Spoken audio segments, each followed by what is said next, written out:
Good evening. At this time, I'd like to call to order the Tuesday, January 20th, 2026 Board of Commissioners to order. We did not have a work session this evening, so we're going to go right to the invocation and Pledge of Allegiance. We have Pastor Jimmy Foster from New Life of Currituck. I'd ask you to lead us in the invocation and Pledge of Allegiance. Please stand. Let's pray. Heavenly Father, I thank you so much for today. God, I thank you for allowing us, each one of us, to get here safely tonight. And we know it's by your will that we are here tonight. God, we pray that as decisions are made tonight, as discussions happen, God, I pray that your will would be done. God, I pray for each person that is represented here, God, that you would speak through them. God, that if there's areas that people are in agreement for, God, I pray that you would honor us and strengthen us through that. God, if there's areas of disagreement, God, I pray that you would provide unity. God, I pray that everything that is said and done tonight in this room would honor and glorify you. And it's in Jesus' name we pray. Amen. Amen. I pledge allegiance to the flag of the United States of America and to the republic for which it stands, one nation, under God, indivisible, with liberty and justice for all.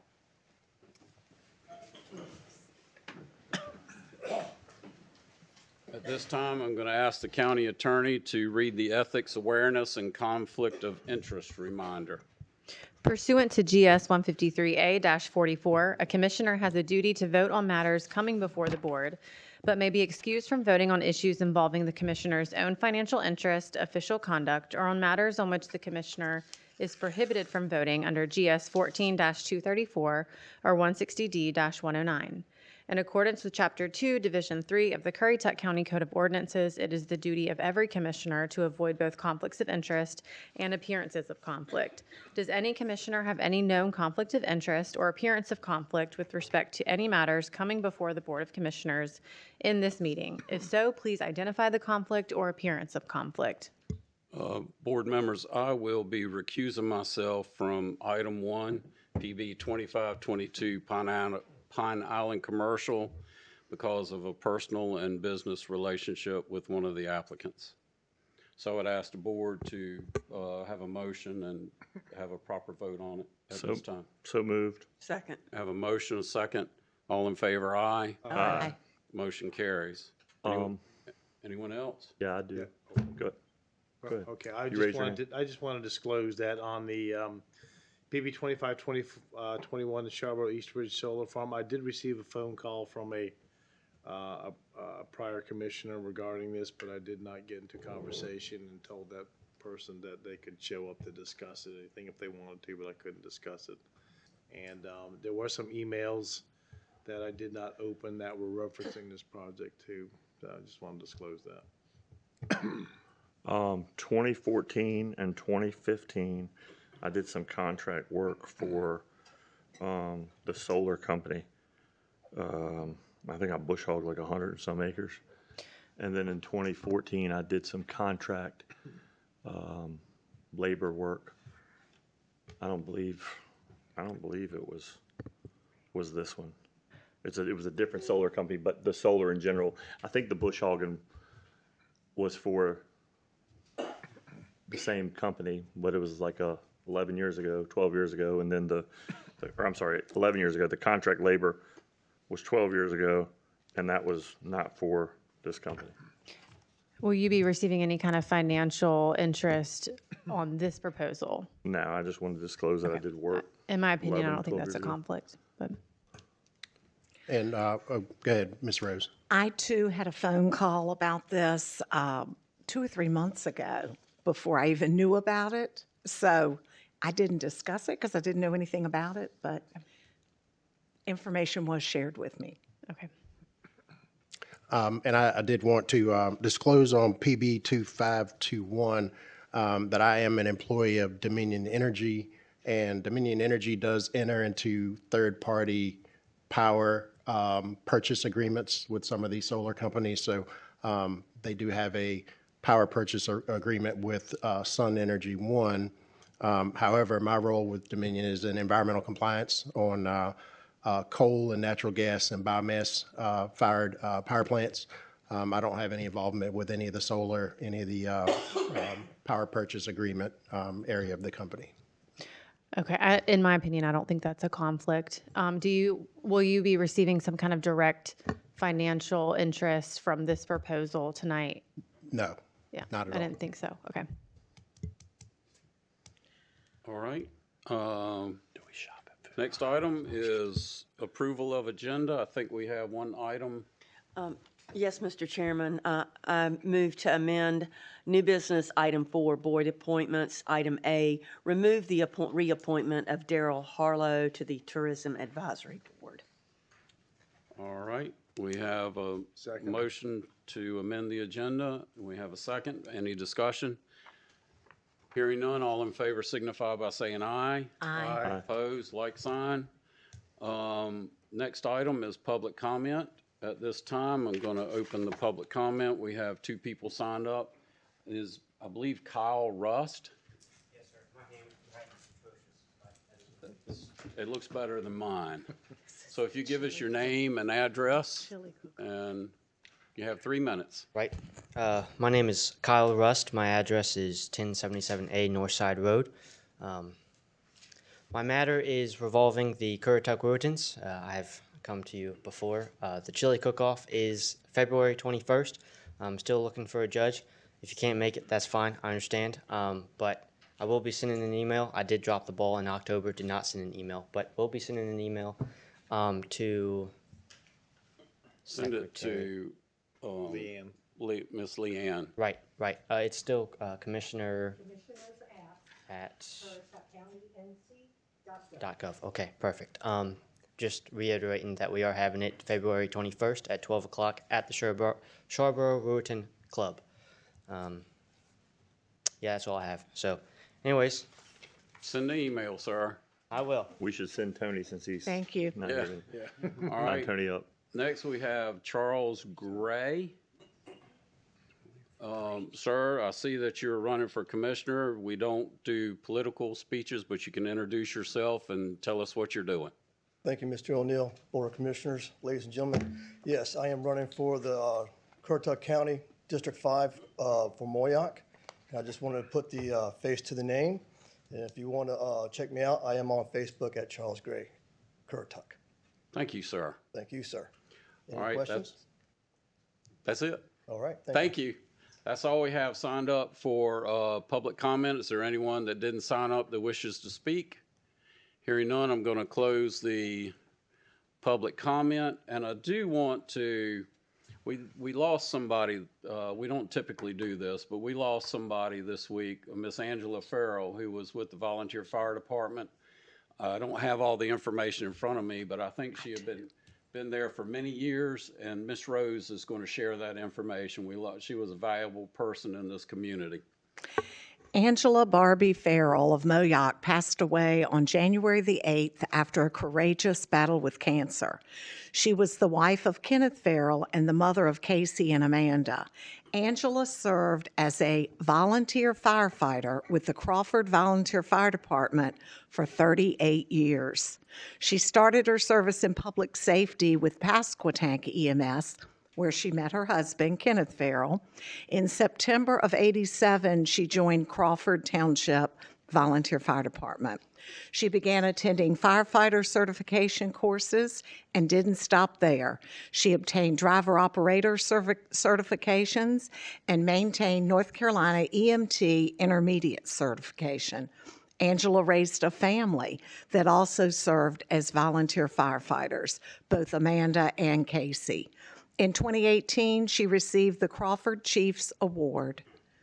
She will be missed by many, and we do appreciate all of her years of service. Sincere sympathies to her family. Mr. Chairman, if I may, I attended the service.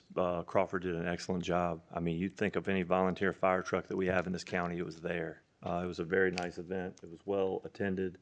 I know the night before where they had the I guess celebration, whatever, at the fire station, Chief Whitlow and his staff at Crawford, as well as the other volunteer chiefs and volunteer units in the county did an awesome job. It was very, very It was a long line of fire apparatus. I didn't even know we had all that stuff, and I've lived here my whole life. So, prayers to Ken is a great guy. He has volunteered forever. He's the assistant chief at Crawford at this time.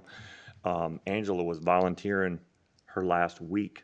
Was still doing stuff at their church at Fellowship Baptist, and still doing stuff at Crawford up to her last few days. So condolences to them. I mean, they're good people. And just, I mean, they've done so much in this community, and you wouldn't know it because they're not advertising it or whatever. They're just good people. Thank you. So I just want to add one thing to that. The volunteer firefighters in this county save the taxpayer so much money that it would just be horrible if we did not keep supporting these volunteer fire departments. So if you have an interest in volunteering, they will be glad to have you join their ranks. A few years ago, we did a study about how much it would cost for a paid fire department in Currituck County. And at that time, I think it was an additional 30-some cent tax is what a paid fire department would cost to residents of Currituck County. So I want to emphasize again how important the volunteer fire departments are, and people like Ms. Farrell and those people that answer the call when we're at home. It's very important that we support them. And with that, I'm going to turn the gavel over to my colleague and Vice Chairman, Ms. Selena Jarvis. Okay, thank you. You don't get to leave, you just get a break, right? Yeah, I'll take a nap.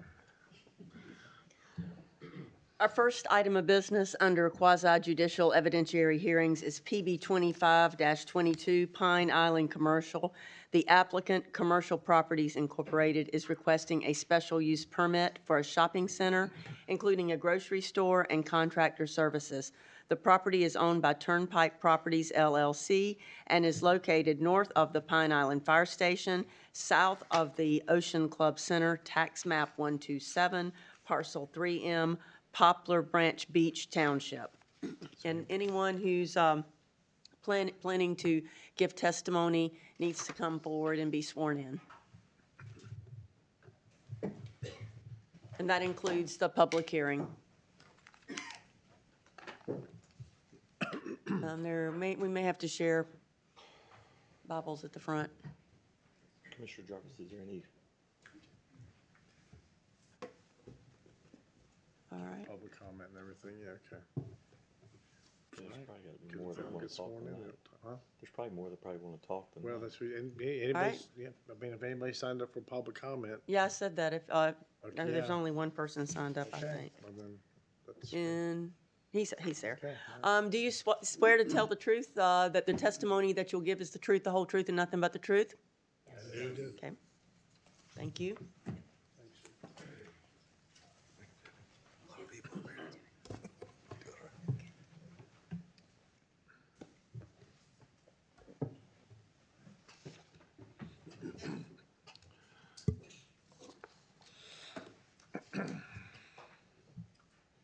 Thank you, Madam Chair, and good evening to the board.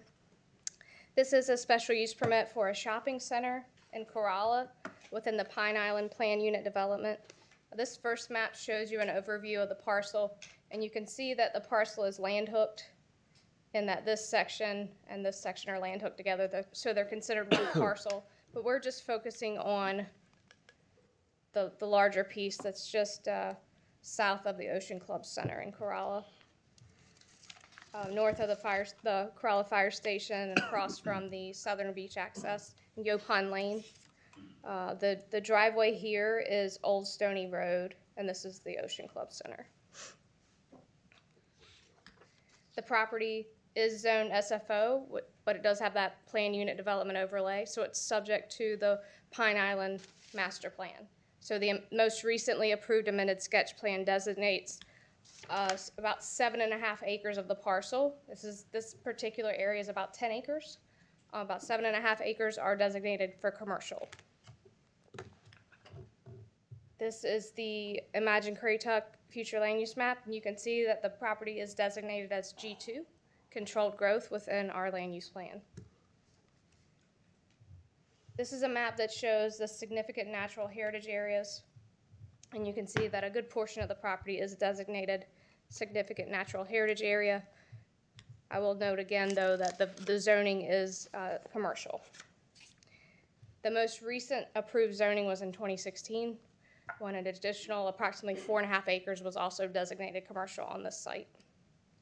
At that time, there was no development plan approved. There was some like boxes shown that could indicate buildings, but there was no development shown, and the staff report at the time said that any future development would have to either get site plan or special use permit approval depending on what development is proposed.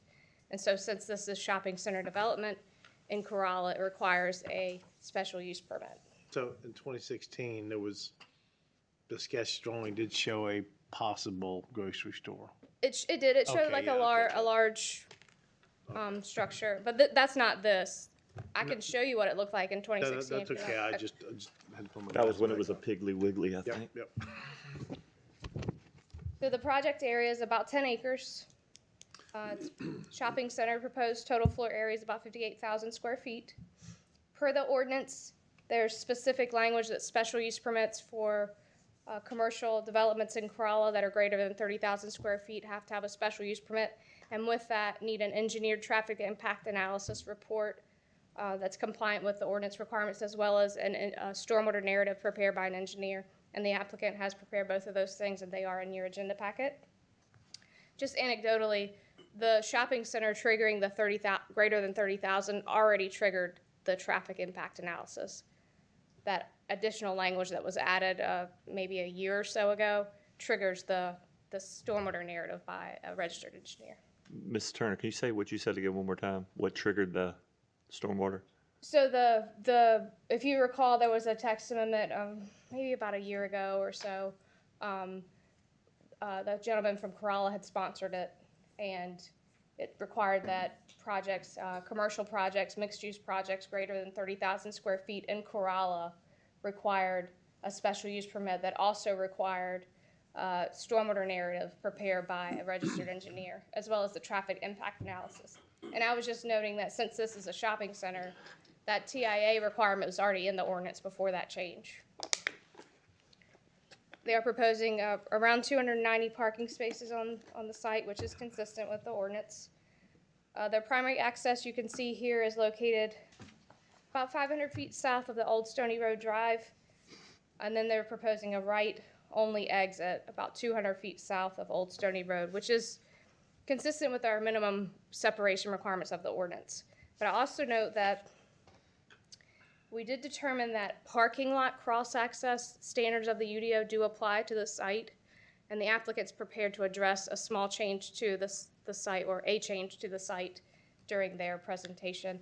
That you'll see to the property line here, an access point that connects this property to the property line. There's no requirement that improvements be done on the adjacent property. This is a project in this particular development. So the requirement is that that parking lot cross-access be installed to the property line with an easement.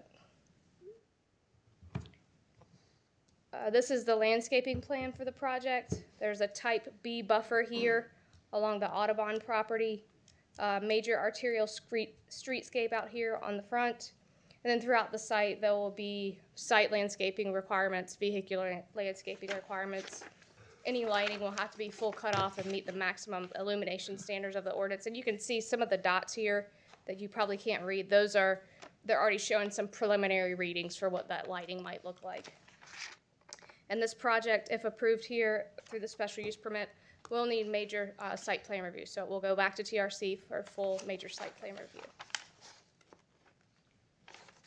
The project does have to meet the shopping center design standards of the ordinance, which does include a pitched roof requirement, and the applicant has proposed these elevations to meet that requirement. You can see here the top front southern exterior is the elevation that will face towards like the fire station. This bottom one will face NC-12. This one here will be adjacent to Old Stony Road, and then this along the back Audubon property. The contractor services buildings, they've also provided elevations that meet our design standards for those as well. You can see those here. And two separate buildings. Any questions for me on the just general site layout? I know the applicant does have their witnesses prepared to bring I'm just testimony to you. curious, this is G2 in the Imagine Currituck vision plan. What is the other food line in Corolla? I'm sorry to put you on the spot, just curious. And the Harris Teeter, are they in a similar? They're likely G2. Okay. Yes, most of the PUDs, the areas of the PUDs are G2. There may be some areas like Monterey Plaza, where the current food line is, that could be a G3. Okay, A portion of like the Corolla Boat Club that you looked at was also, I believe, G3. all right. But the Harris Teeter and that area is G2? I believe it's G2. If Okay. you want, we can confirm. Okay. Millicent will double check. All right, thank you. So the Imagine Currituck plan does classify the site as G2, which contains medium-density residential developments and neighborhood-scale commercial. You can see here there's some appropriate land use and development types in the G2 area, including neighborhood-serving commercial. There's a requirement that all development should connect to county water, neighborhood office and commercial mixed use, including beach tourism supporting businesses, etc. in the G2. Then there's policies related to land use of the Imagine Currituck plan about considering community character and established visions, encourage businesses to coordinate site design with nearby businesses, support new and existing commercial development that adhere to quality community appearance and design standards, including landscaping and signs tailored to achieve a unique character. Economic Development Goal 1, to support the retention and expansion of existing businesses and promote the development of new businesses. Infrastructure and County Services Goal, to ensure provision of services to support associated growth and development. Continue to enforce the Adequate Public Facilities Ordinance. Transportation policy regarding collaborating with DOT about seasonal traffic congestion along NC 12. Policy 1.4, that new development shall be managed to preserve the intended purpose, protect taxpayer dollars invested, and minimize hazardous turning movements in and out of traffic flows. Some methods there for that. Transportation policy 2.1, that new development shall construct pedestrian walkways and multi-use greenways that connect adjacent residential and commercial areas. Environment Goal 1, protect environmentally sensitive lands and surrounding areas. There's some policies specific to Corolla. Again, protecting natural resources. Policy 1.6, to support policies to improve seasonal traffic congestion. Policy 1.7, minimize commercial strip development and maximize traffic moving capability by encouraging commercial development to cluster at appropriate locations rather than dispersing along NC12.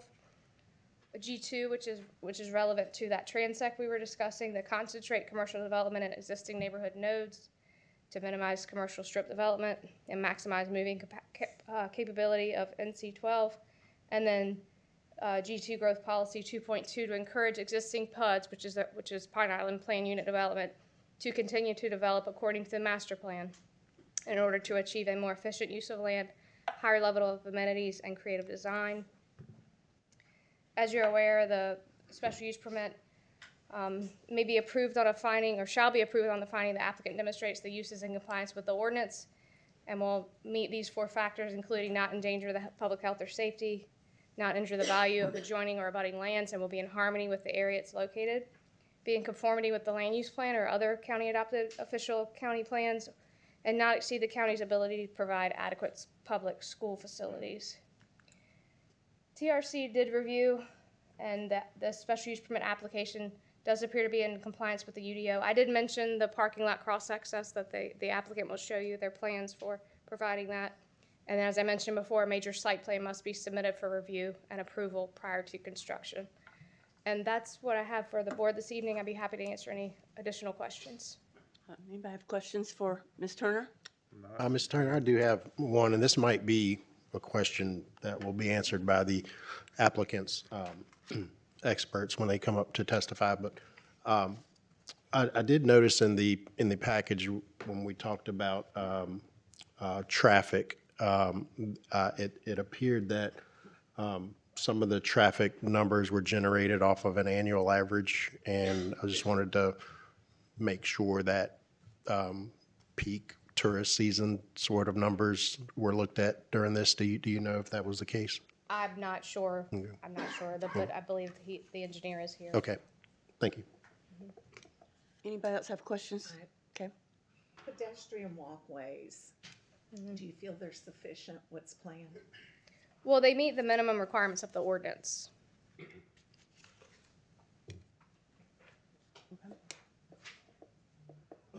Any other questions? Not at this time. Okay. Thank you, Ms. Turner. Thank you. All right, I'll call up the applicant.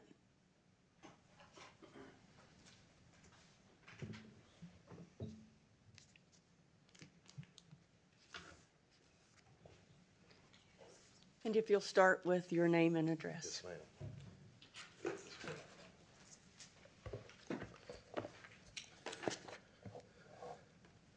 me get.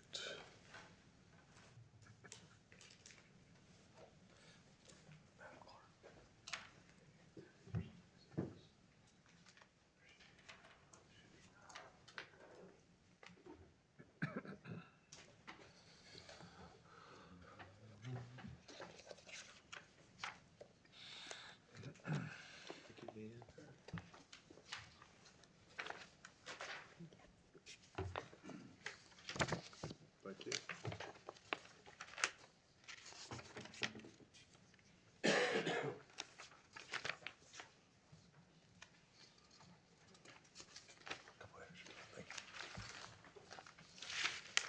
Good evening to the board. My name is Bill Brumsey. My business address is 2883 Currituck Highway, Currituck, NC, and I'm the attorney for the applicant. And appreciate the thorough report, as always, from Ms. Turner, addressing a lot of the issues that we're going to talk about here. So looking at this special use permit, it's important to understand the history, and Ms. Turner already touched on that. So we had a use permit, well, first, this is under the Pine Island PUD that was put in place a long time ago, 1990.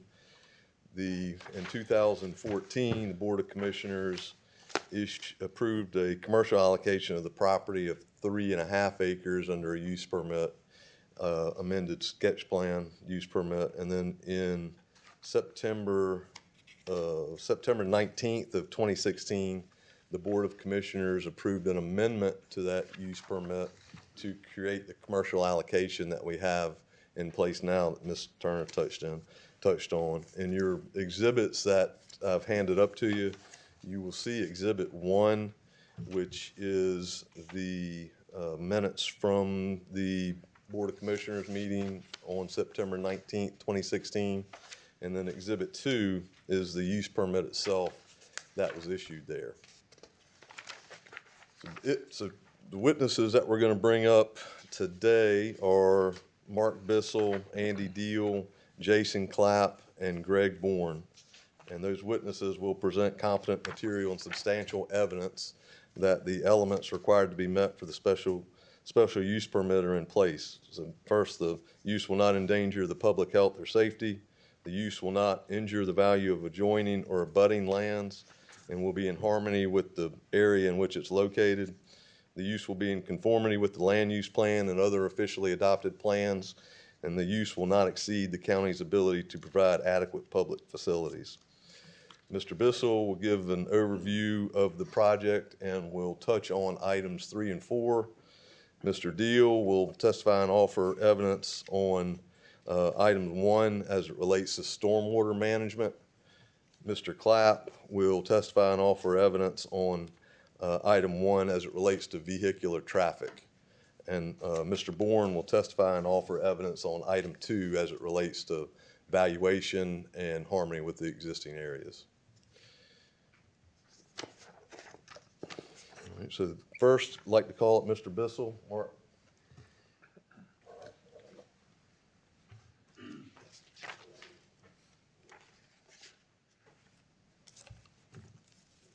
If you could give us your Name and business address for the board. Mark Bissell, I'm at 3512 North Croatan Highway in Kitty Hawk.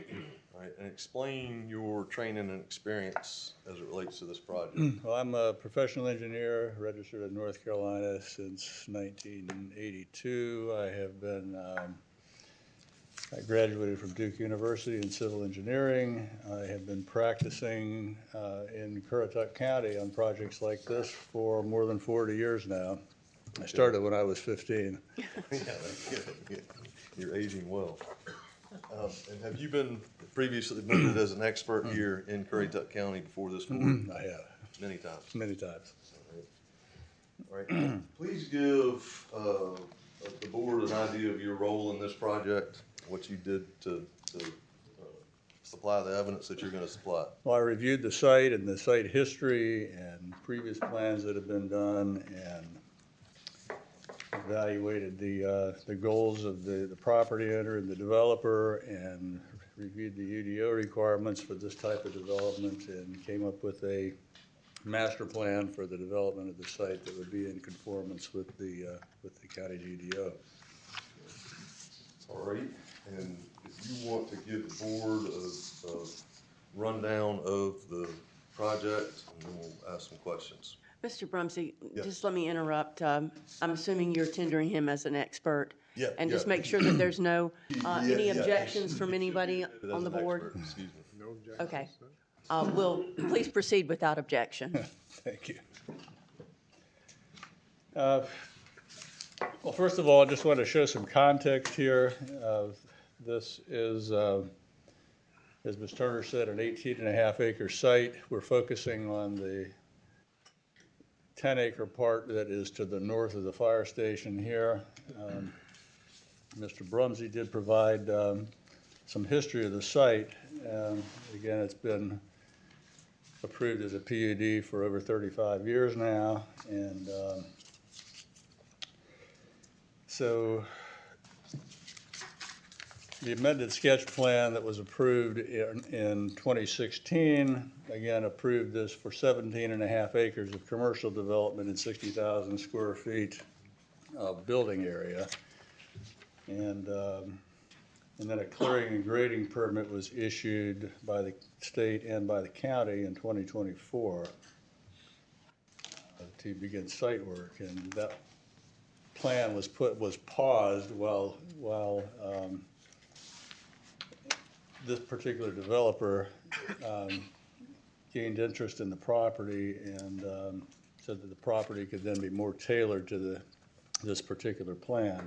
So this plan is essentially to amend the previous approvals to finalize and provide details of how the 60,000 square feet in buildings and the 7.5 acres of commercial use will be arranged on the site.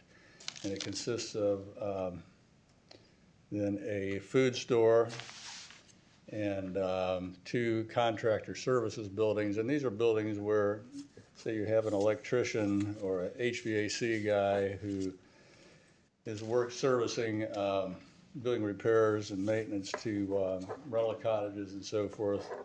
And he can have a place where he can keep his equipment and tools and so forth without having to drive back to the mainland to service those kinds of projects. Backing up here, just in the context, what you have is essentially an infill development. You have the Old Stony commercial development directly to the north. You have the wastewater treatment facility that serves the Pine Island development. And directly behind that, you have the beach access and parking area directly across the street. You have the fire station here, and that property was conveyed from this landowner to the Corolla Fire and Rescue in 2014, I believe. And so what we're looking at is the residual parcel from that conveyance. So back to the site plan, it will have adequate public water, fire protection.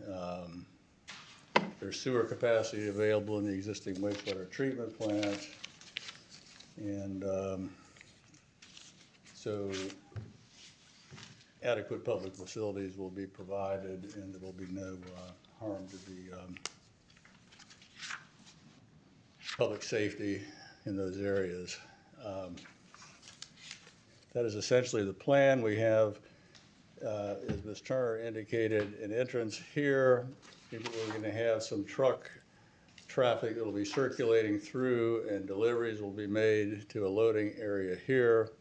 This egress is intended for truck egress only. Is this arrow showing up on your screen? Yes, on the yes, yes, screen? we can call you, yep. We have various stormwater management areas. Excuse me, Mr. Bissell. Open spaces, yes, sir. Quick question. So that right turn only egress on the backside is just going to be for delivery vehicles? It is. Okay. And this will be a one-way here, so your traffic will not be allowed to enter the site through that connection. It came to our attention late on Friday that the ordinance may require a cross-access to adjacent compatible development. And so we kind of scrambled around and modified the plan today to show a potential connection here that would satisfy that ordinance requirement. And what this is it's a mini roundabout that has been designed preliminarily in accordance with standards that were developed by the U.S. Department of Transportation for that type of area where you don't have room for a full-size roundabout. And what this does is it has a concrete median that is mountable by trucks. And then pedestrian or vehicular traffic typically goes around it, and it's marked and striped and so forth for traffic safety, but a delivery truck will be able to use it like a full cul-de-sac. Okay. What you're seeing here in red is the preliminary design for fire and domestic service to be provided to these buildings. And with that, I'll be able to dive away. This is an existing well field that is now the property of Currituck County. And the heritage area that was pointed out by Ms. Turner, tell me what your outlook on that is, and how that should be addressed within this project, within this proposed use. Well, that this land has been part of the PUD for 35 years. It's an area that Currituck County has slated for development. It has been approved already for commercial development. The Audubon Society has, if we go back to this map, has basically determined where the highest value land is for preservation, and they have acquired that and kind of horse traded over the years to get the most valuable land. And we looked at some aerials, and this land that we're talking about is basically the same kind of landform, vegetation, and habitat that all of the PUDs from the Currituck County line to Corolla Village were, and where all the PUDs were developed. So this is really just the decision has already been made that this should be developed like the other PUDs. And then, there was a report that was prepared by Natural and Cultural Resources that discussed the Natural Heritage Program. Specifically states that their data are not intended for use as a primary criteria for regulatory decisions.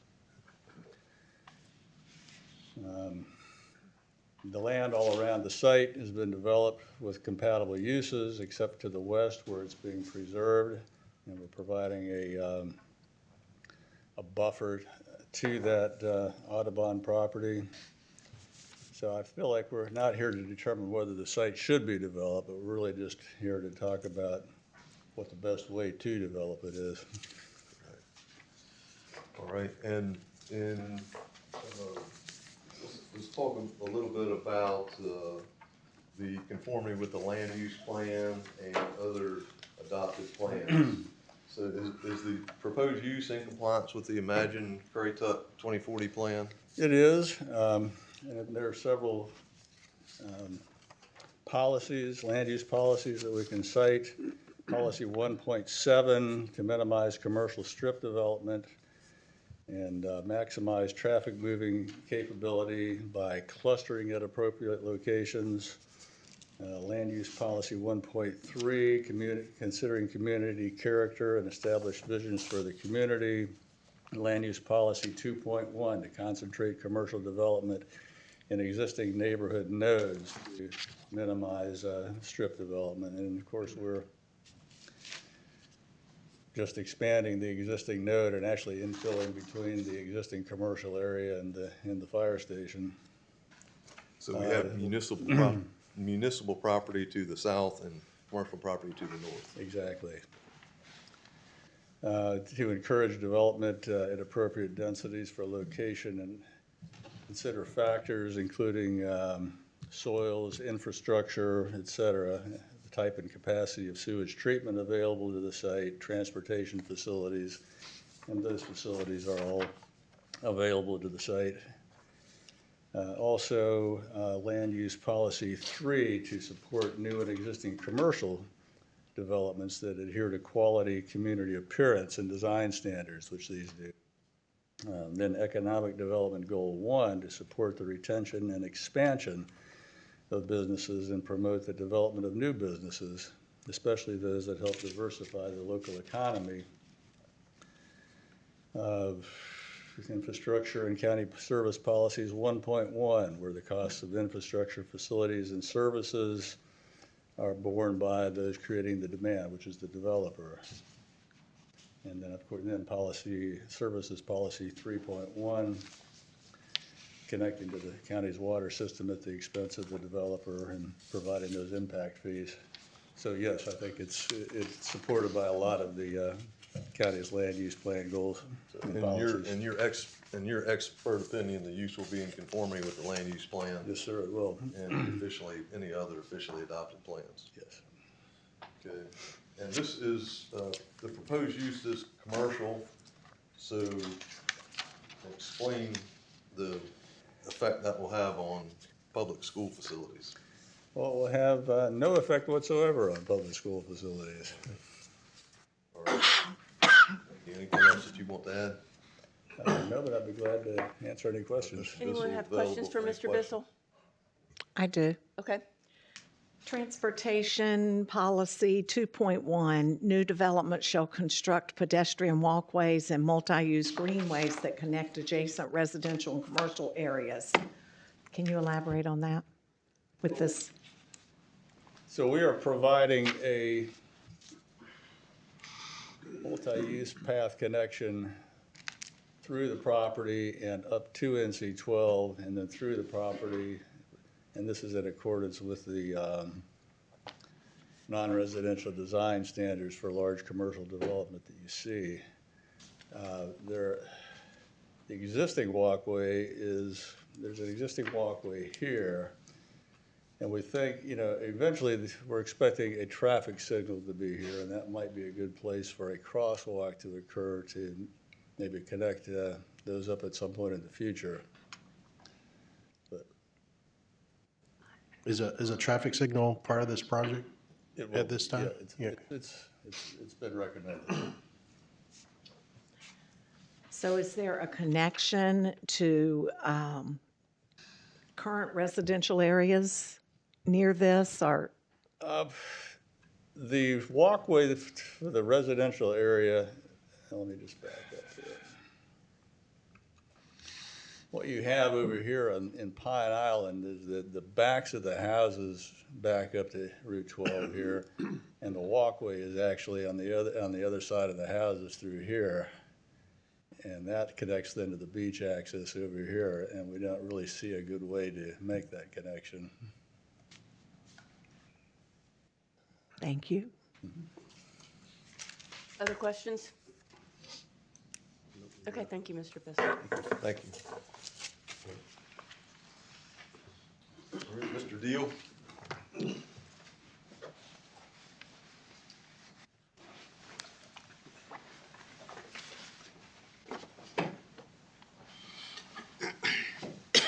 please state your name and business address for the board. Yes, Andy Deal with Deal Engineering. We're located at 322 West Wilkinson Street in Kill Devil Hills. Explain your training and experience for the board. Yes, I have a bachelor's of science in civil engineering from Virginia Tech.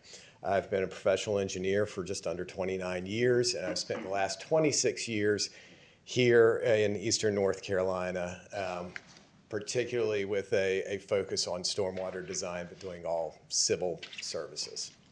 And have you been admitted as an expert in stormwater design and management before this board? Yes, several times. This time I would tender Mr. Dio as an expert in stormwater management. Any objections? No. Okay, proceed without objection then. Thank you. Thank you. All right, give the board an overview of the stormwater management plan for this proposed use of this property. Sure. How do I bring this to our site plan? This is the overall aerial. Just advance, click the mouse. There we go. All right. Okay. Usually I'm standing in front of this board talking about projects over here on the mainland, particularly the north part of the mainland, where we have poor soils and interconnected farm drainage that we're converting to residential.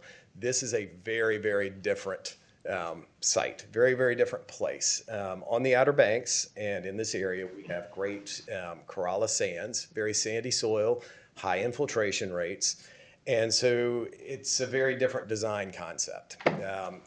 For a commercial site plan in Currituck, the requirement is that we take the 5-year, 24-hour rainfall event and reduce runoff from the site to the runoff that would occur from the site in a 2-year, 24-hour rainfall event for a fully wooded condition. It's a mouthful. It's very similar when we're doing the subdivisions. It's 10 years, 2 years. In these soils, there's going to be very, very little runoff from the site in the 2-year storm for a wooded condition. So what we essentially end up doing is designing infiltration systems for the 5-year storm in its entirety. In this instance, the 5-year storm would be about a 5-inch rainfall event. So, I'm sorry? 5-inch storm, 24 hours. Yes, yes. And it's, they're different. The NOAA Atlas has information on it. Currituck County Stormwater Manual actually identifies 5 inches specifically. So there's a little bit of a range. So this design will be, so when you develop a site on a nice sandy soils like this, you produce runoff because you're no longer infiltrating the water. You don't actually produce any new water for the system. The same amount of rainfall falls. And in the past, before it was developed, that rainfall went into the ground. So the goal is capture that rainfall, put it back in the ground. We have actually 2 tiers of requirements on this site. The first 1.5 inches of rainfall, we need to treat in accordance with NCDEQ requirements. There's very specific requirements for that. On this site, that will be achieved through dry infiltration. The green space that you see on the plan here, pretty much all of the green space is available for that dry infiltration. We will make use of it as practical as we grade out the site. If we need additional dry infiltration, then we can readily provide in our open space, then we will be doing permeable pavements and storage underneath the pavement for infiltration in those areas. Beyond that 1.5 inches, we are now meeting, for the next 3.5 inches of rainfall, we're meeting Currituck County's stormwater requirements, which are different than the state's. And in that instance, we will be making use of these wet ponds that will be designed as infiltrating wet ponds. Again, we're in great soils. Wet ponds, permanent pool will be at the groundwater level. We'll be designing for using the seasonal high water table as our standard, even though different parts of the year the water level in those ponds will be lower. And they will be designed so that we can accept that other 3.5 inches of rainfall, and it will infiltrate out of the system within 5 days, which is the Currituck standard. In terms of runoff, again, for the 5-year storm, we are going to have virtually zero. There will be a small amount. It's something we calculate with the 2-year storm. There's no real discernible stormwater infrastructure in this site and in this area in terms of large drainage canals, again, because of the soils. Part of this site in the existing condition would flow towards NC12 on a large enough rainfall event. So there will be emergency systems put in place that would allow that to happen in a massive enough event. But for the county's design standards, all of this water is going to be captured on site. All of it's going to be put back into the ground, so we're mimicking what happened before construction. We will be producing a model on this, similar to what we do over on the mainland, but that model will only be focused on the proposed design to be able to generate hydraulic grade line information, to be able to make sure that we have all of our elevations right and all of our pipe sizing right. I'd be happy to answer any questions that you have. Yeah, questions for Mr. Deal? Sure, I have one, I believe. So does this project trigger any state permitting with North Carolina DEQ, NPDES permitting, anything, stormwater permitting? Yeah, so there's several different classes of NPDES. What this falls under is the coastal stormwater rules, which is technically the erosion control permit with the state is also a stormwater permit. It is the during construction permit. We will be required to have one of those. We will also be required to have a post-construction stormwater permit. And that's more of what I talked about in that the standard is 1.5 inches of rainfall capture and treatment, and we'll be doing that through dry infiltration systems. Right. But you won't need a permit for the Currituck standards, so. Well, so we get those state permits. Right. The Currituck has a major stormwater permit application. It's submitted with the overall site plan design that comes in for technical review. And then county staff actually will take our plans and send them out to a third-party engineer that reviews them for the county. And it's not a local engineer. It's a group out of Raleigh. Right. Thank you. Others? Mr. Deal, is this similar to the stormwater plan of other commercial areas up there? Is it similar in how those areas were developed? I can't speak to the Harris Teeter and the food. First of all, the Food Lion in Monterey Plaza has been there since 1990, I think. But this actually is very similar to the designs that we're seeing on Dare County's Outer Banks. A good comparison is the Lowe's or the Publix or the new Marriott that went in and killed Double Hills. And it's a very similar idea. Visually, we have a little more space here, so we may not have to be as intense with the permeable pavement design. Right. But it is, we basically start at the groundwater, give ourselves 2 feet of separation, and then design up from there. Okay. Other questions for Mr. Deal? Okay, All right, thank you. to conclude, Yes. Is it your opinion that the use will not injure the value of adjoining or abutting lands? It's going to be a self-contained plan? Yes. And that would be within the area that is located? Yes. And it's also your opinion, as it relates to stormwater management, that the use will not endanger the public health or safety? That is my opinion, yes. Thank you. Thank you.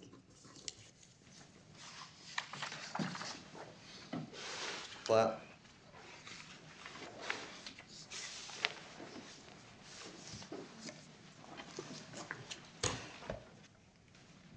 Please state your name and business address for the board. My name's Jason Clapp. I work at 3402 Donegal Drive, Clemens, North Carolina. Explain your training, background, and experience. I'm graduated from NC State University in '95 with a Bachelor of Science in Civil Engineering. I'm a registered PE in North Carolina. I'm also a certified professional traffic operations engineer.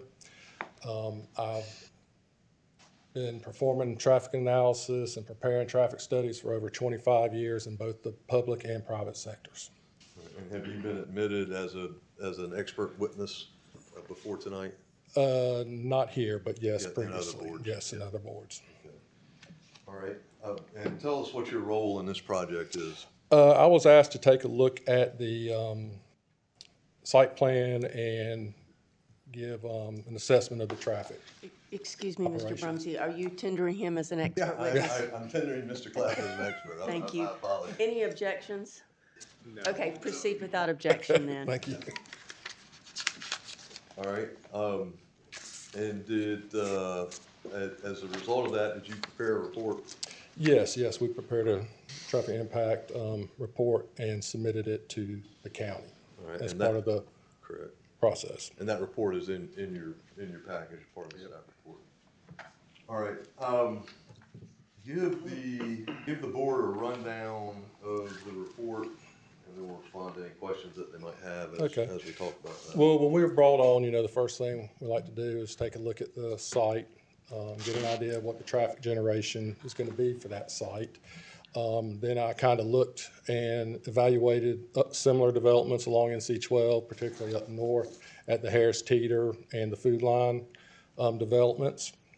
Upon review of that and looking at some traffic volumes, existing traffic volumes in the area, we were evaluating the traffic operations and determined that, with a right turn lane and or a left turn lane on NC-12 at the driveway,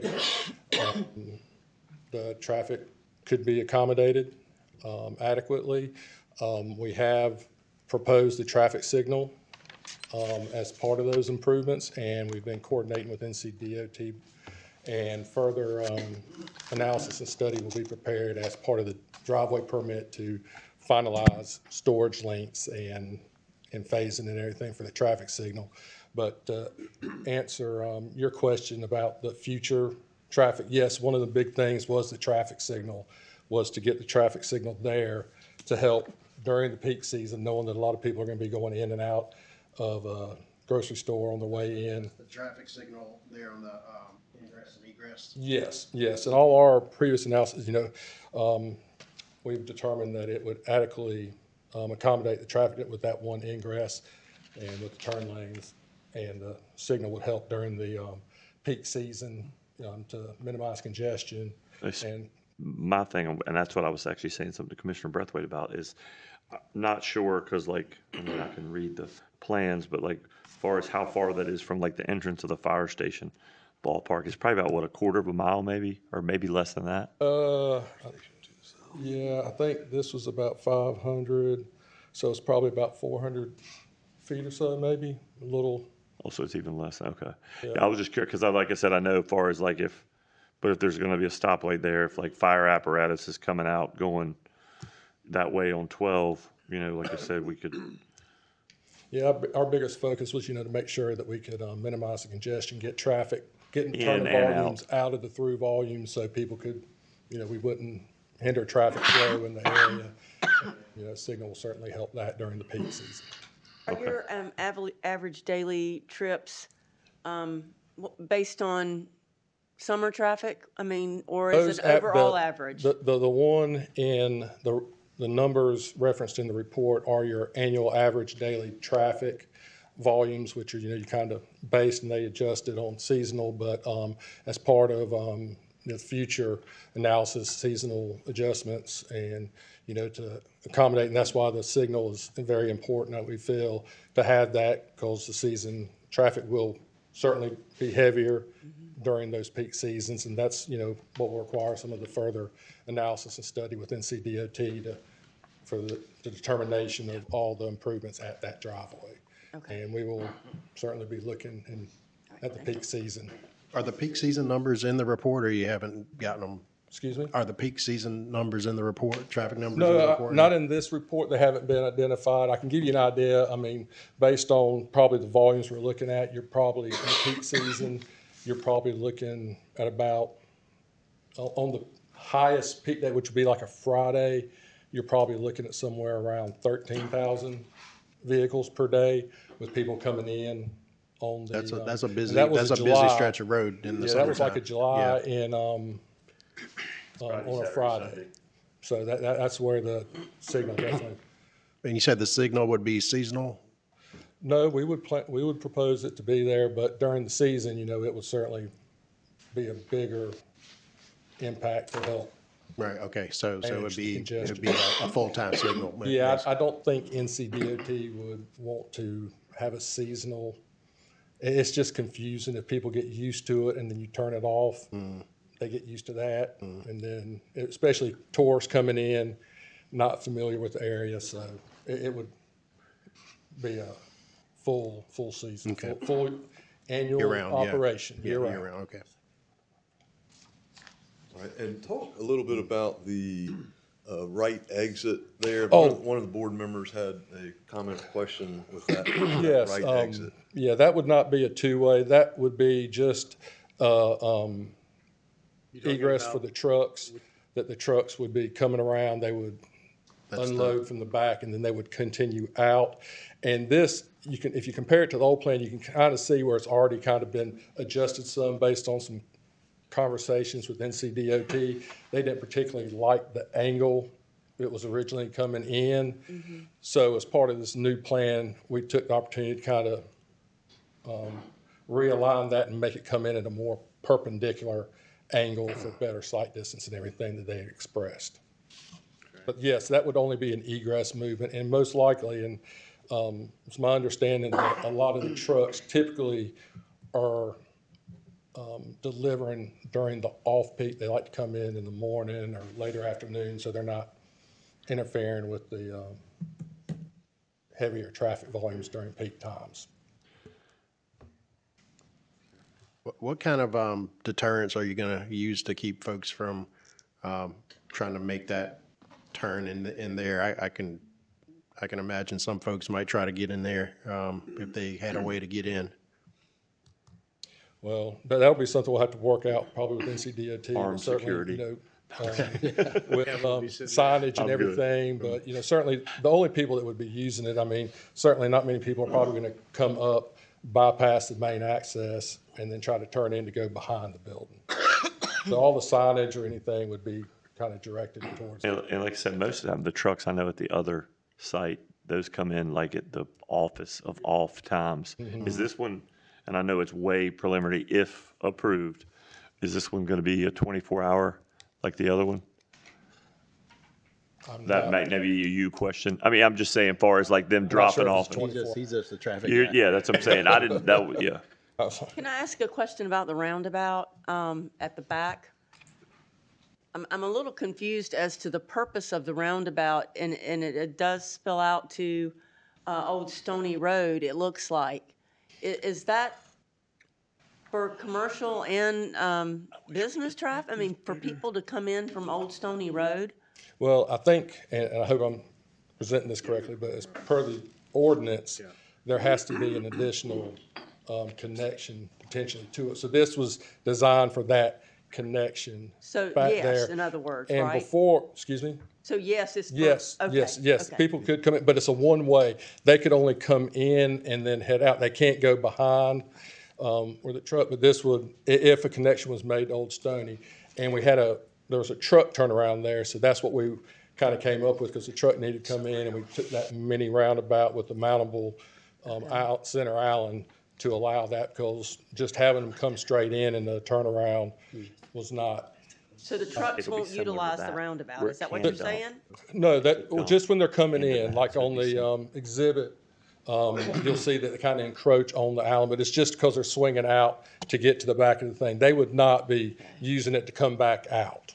Okay, all right. Yes. Okay, thank you. So- I was so just could- a little confused. So could customers come in through there? So if they were going to come down Old Stony, they could come down Old Stony and come the back way? Could they come in there If a that way? connection is made to Old Stony, if someone's to connect, they could come in, use this, and they would come in, they would go around and then come into the parking. And then they could head back, go in the roundabout and head back to Old Stony Road. Okay. Yeah, for like a public safety thing, if there was a vehicle wreck at the light. Yeah, they have to And it have- was, they- then they at have- least there would be some kind of fallout where you could, if that was a connection. Yes, if the community or development decided, wanted to make that connection is built to the property line, Is Old Stony on the North Carolina DOT It's a private road? road. It's a private road, It's so, like it's considered a so driveway. no private road. issues with that connection there with the, I can comment on that. What will need to happen there, because it is a private road, that cross-access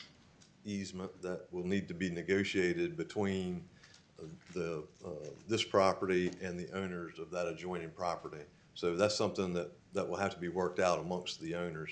right? The plan is to stub it to the property line and then work to negotiate that with the adjoining property owners. Gotcha.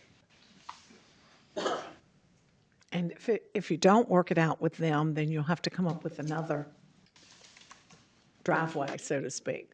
Well, I don't know that we have that power to do that because it is a private road, so it's privately owned.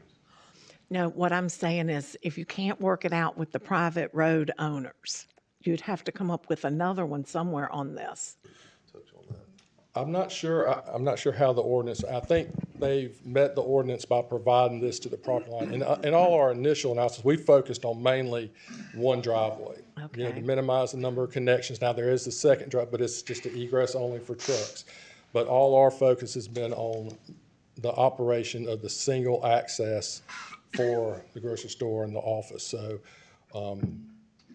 we're comfortable in that this intersection will operate and accommodate the traffic with just the one access. This secondary is more to meet the ordinance. It's see. not a requirement. I hope I'm saying that Yeah, right. so Janet, so yeah, that's all they had to do is they had to provide that access point. They don't have to make the connection to it. Okay, that's what I thought. Yeah, That's correct. yeah, they just have to provide it. They don't have to make the connection for the ordinance. Yeah. So all our conclusions have just been based on the single. This came up just recently. Anything else?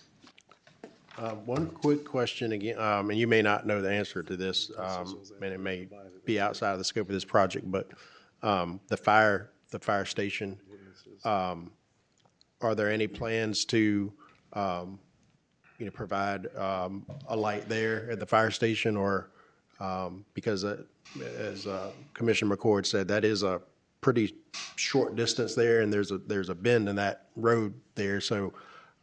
Little concerned about visibility and coming through there, and if the fire trucks need to get out and things like that. Yeah, I'm not sure about a light at theirs. Certainly with the signal here, that would help to stop traffic. And certainly through the driveway, they'll have to meet sight distance triangles and everything at the driveways to make sure there's clear sight and everything that can be seen.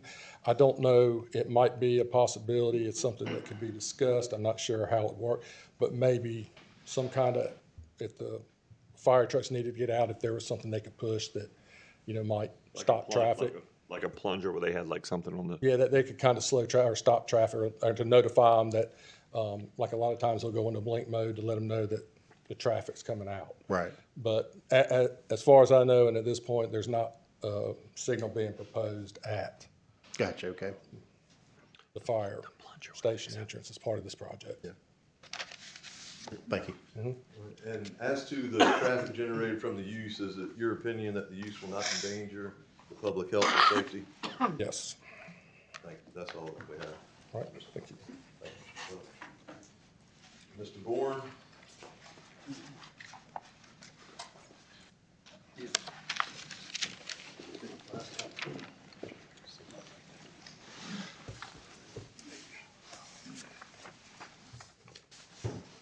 And please state your name and business address. My name is Gregory Lee Bourne. I live at 4893 The Woods Road in Kitty Hawk.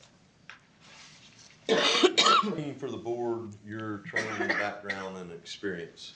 I'm a professional real estate appraiser. Virtually my whole career here in North Carolina, actually on the Outer Banks, and I have 40 years of experience. I am a general certified appraiser with the state, which means I can appraise any kind of property. I also hold the MAI, which is a member of the Appraisal Institute, which is a designation that's actually above my general certification. And I have a business degree from Virginia Tech. And have you been admitted to present evidence as an expert in land valuations before this hearing? Yes, I have. I will tender Mr. Bourne as an expert in land valuations. Any objections? Proceed without objections.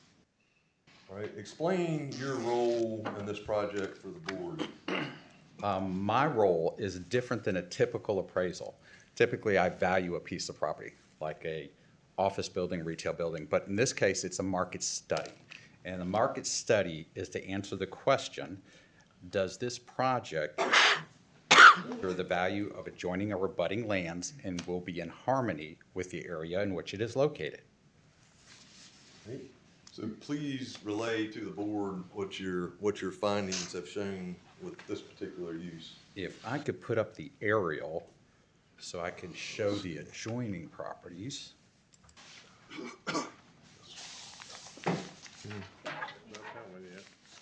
Oops, Wrong way.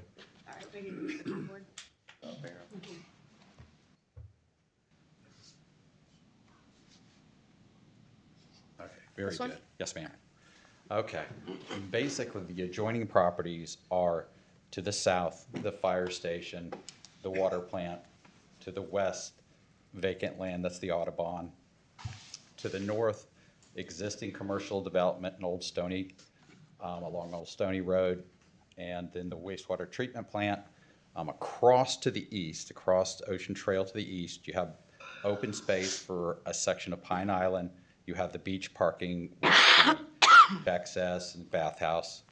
And basically, when you look at these kind of properties and you're trying to gauge the impact, the vast majority of the properties that surround the subject are already commercial. The fire station, there is no market data that shows that there's any impact on value for an existing commercial use to be next to, or a new commercial use to be next to an existing commercial use. The only property that would be potentially sensitive to a commercial use would be residential. And if you look to the east, yes, there's some residential, but it's buffered with open space. The beach parking is also not a use that would be impacted by the food line and office service buildings proposed on the subject. So how do I come to that conclusion? What I do is I look at existing commercial developments and see if they have an impact on residential uses. Again, that is much more of a severe look than what they're proposing here. For example, up at Monterey Plaza or the town center at Corolla Light, or even these portions of the Currituck Club. My findings are that there will be no value impact of the subject on any of the adjoining properties, including the residential uses to the east. And those residential uses to the east, you mentioned the buffer there with some open area, and we've already heard some testimony to it, but those homes, the back of the home actually faces NC-12, and the back of the home actually faces this property. Is that correct? That is correct. Okay. All right. And you have you've looked at some other properties, right? And those photographs that you see, actually, and here he's referring to Exhibit 4 in the package that I've handed up to you. Yes, is that these are properties that actually, let's see, the one that's a lot in Whalehead, you can see it actually abuts up to the Food Lion, the one up there in Monterey Plaza. Then there is also to consider the office service uses of the other two buildings, not just the Food Lion. There are a couple of projects on the Currituck Outer Banks that have those uses. One of them is the Twitty project, or the Twitty complex, and you can see from another of the photos that those buildings could actually look at that project. And also, there is a new relatively new condominium project that is adjacent to the Twitty project. And none of the market data, and even this, again, these are exposures that are much greater than what they are proposing here, have any impact on value. All right, and is it your opinion that the use will not injure the value of the adjoining or abutting lands? Yes, it is. And is it your opinion that the use will be in harmony with the area in which it's located? Yes, it is. We'll open the Questions? board for questions. Yeah, I guess I just a concern, Mr. Bourne. So when you have developments like this, or if you have somebody then is looking to potentially buy a piece of residential property, does having a structure like this or a grocery store, does that have a benefit to individuals? Look, I mean, do people like the idea of having someplace closer to go to, or does it have a negative effect? Or because I know different businesses probably can have different effects, but I don't know what a grocery store that close. Well, Positive, negative, or what? as somebody that's lived a long time on the Outer Banks, it's nice having more grocery stores, Okay. more competition. And something close, I just, like I said, that would be the only thing is is that a And I can see benefit? no If data people that are coming would, to buy a home around there and they see a brand new shop. I don't see if that would be a detriment. And also, a lot of times, a grocery store generates customers that actually benefit the other businesses that surround it. So that's why often you see they'll have either shops attached to a grocery store. So in net, I would say yes, I could see more reasoning that it's a benefit than a detriment. Other questions? Thank you.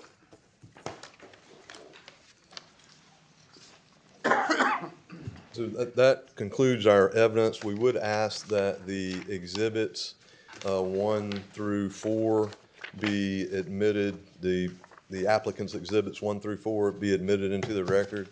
And we ask that the staff report and the attached reports also be admitted into the record. In conclusion, we have shown very substantial and competent evidence that all 4 requirements for a special use permit have been met. I won't read those back to you, and then we'll reserve any other comments for rebuttal if needed. Thank you. Thank you. At this time, I'm going to open up the public hearing for this quasi-judicial hearing. I only have one person signed up, and that's Richard Shortway. Mr. Shortway, you were sworn in at the beginning, right? Yes. Okay. If you'll state your name and address, please. Good evening. Richard Shortway, 584 Ocean Trail, Corolla, North Carolina. I'm here on behalf of the property next door adjoining, which is the fire department. I'm 40 years in the fire service, 8 years as chief of Corolla Fire and Rescue, certified through North Carolina Fire Marshal Office, and also through North Carolina Fire Chiefs Association. I am certified in TIMS, which is Traffic Incident Management, and EVOD, which is Emergency Vehicle Operator Driver. I would like to speak on behalf of the fire department with the traffic light out front. Okay. Traffic light out front of the proposed traffic light? Both. I would like to see one out in front of the firehouse as a stoplight for emergency vehicle exiting to a fire scene. Fire and EMS leave that station, which is critical. A room and content fire can turn into a full house fire within 8 minutes.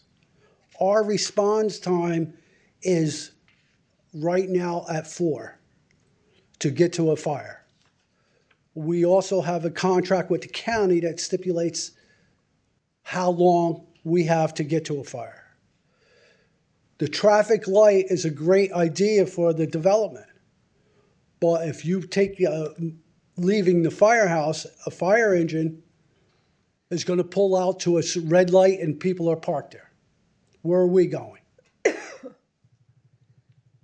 people making a left-hand turn lane into the development and the traffic in the pass lane have no place to go. So with a traffic control light in front of the firehouse that's able to control that light to the north, you can make that green to let that traffic flow. And we stop the traffic with the control light in front of the firehouse.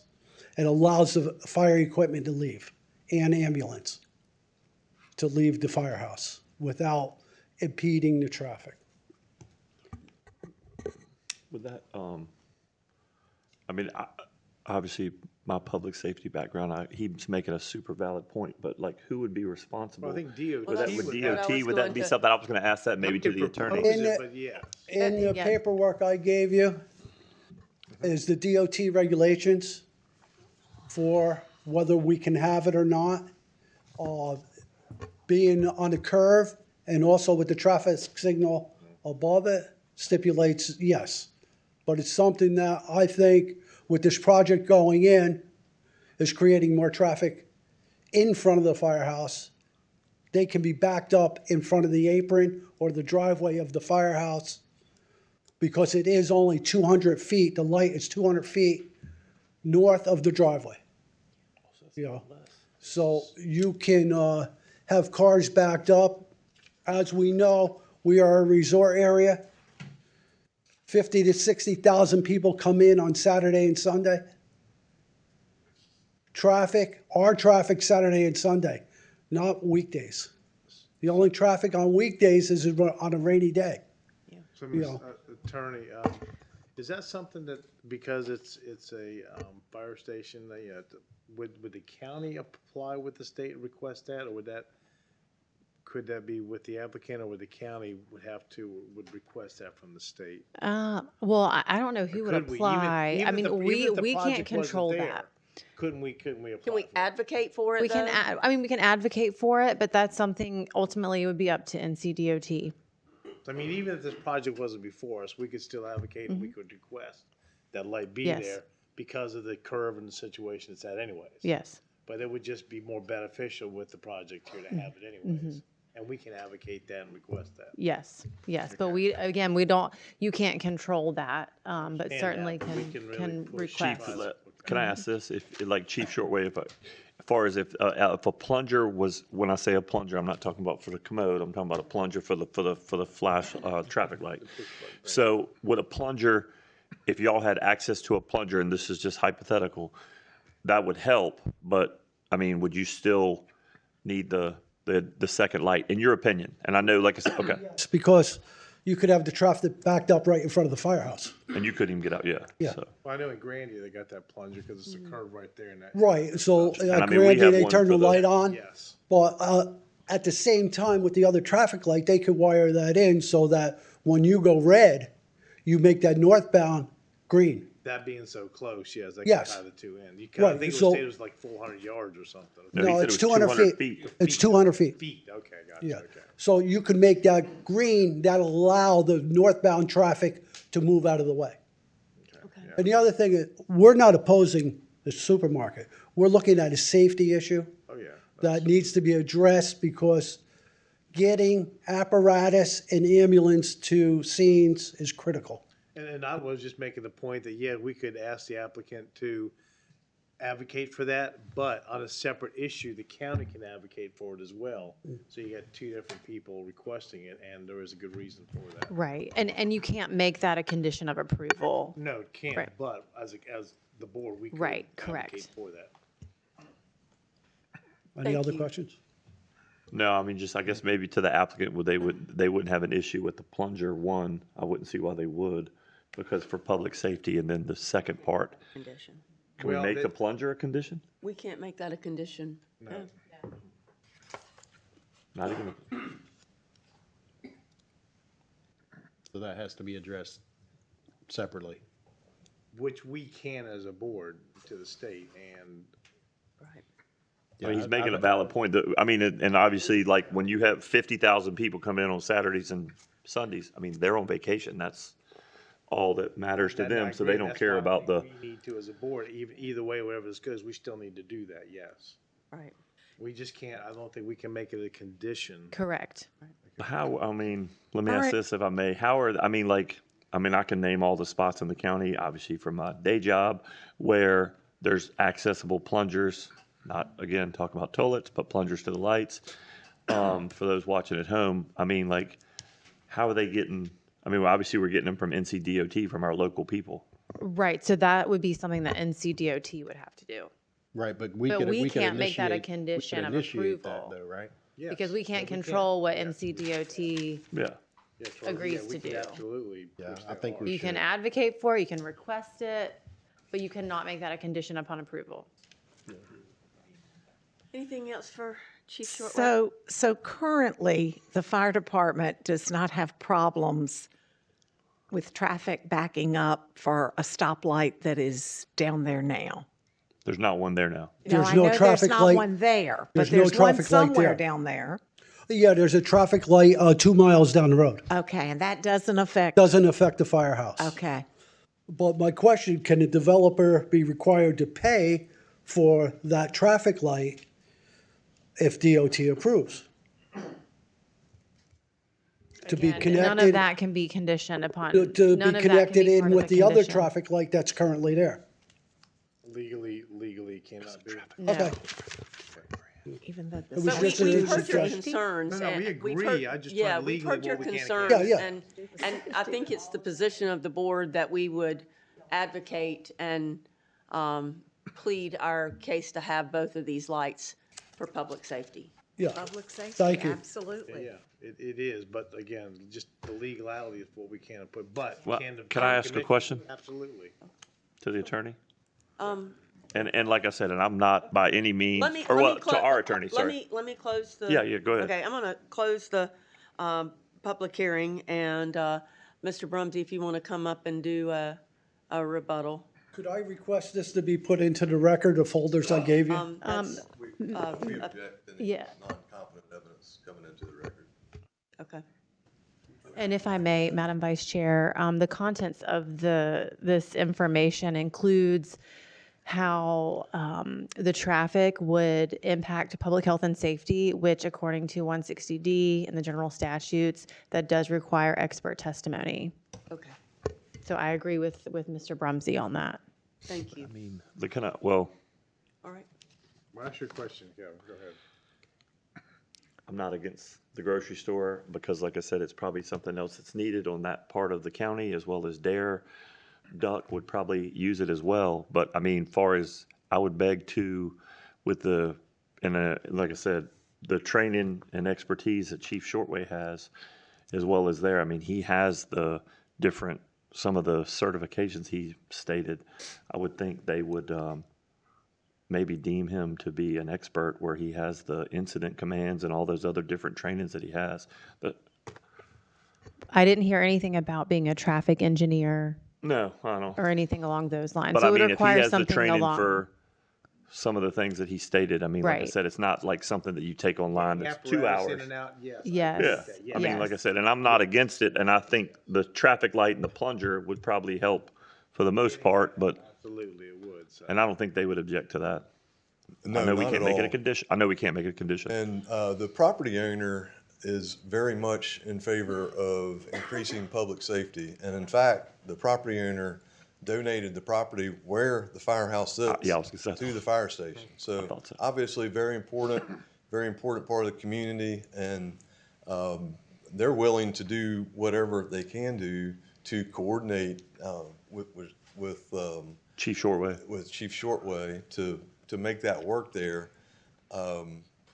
Not willing to pay for it, but willing to coordinate to make They'd sure advocate with the state to try to Correct, pull one to in. join They'd be in. willing to do that. to join in with the fire department, Okay. with the county, or with whomever else would want to make that work to do that. And I can recall Mr. Clapp to maybe answer a question or two that came up. Yeah, I think there's a couple options you can do there. I mean, if I understood your concern, is big thing is if traffic was to back up in the northbound direction and was to back up to the fire station where they couldn't make a left out or something. Well, one option would be, to have that preemption, and what it would do is a red light would be shown on the southbound approach, on the eastbound approach, and a green would be provided on northbound to keep traffic Flowing. to empty it out. That way, yeah. So it would not back up in front. Now, if DOT or, if they could get approval for a light or flash or light down there, I'm sure during the signal design or something, it could be worked out through with NCDOT that preemption or something could be worked to tie into that signal. So when it got activated, it would go into a preemption phase, similar like railroad or something where it would stop traffic and everything. So I think there's ways we could do that, a couple of options to So if you had the address that concern. the developer and then the county both advocating with the support of the fire department as well, you got three people hitting with DOT about needing this, I think that would go a long ways. Yeah, and like you said, they're already huge advocates of the fire, I mean, they've shown over history. Okay, well, that's good to hear. If this special use permit is approved tonight, what's the timeline for completion of construction on this project? I have to get someone else on that. No, yeah. He says, we're just seeing if we had like a July 4th picnic, if we could get some chicken or something. I'm just kidding. No, I just wanted to get an idea of how much time we may have to advocate for the fire department, fire station I light. think in the agenda packet, it talked about late 2026. I don't know if that was the start date or the completion date, but there was in the application, the applicant's portion. But I mean, we don't have to wait for that. We can start advocating it right now.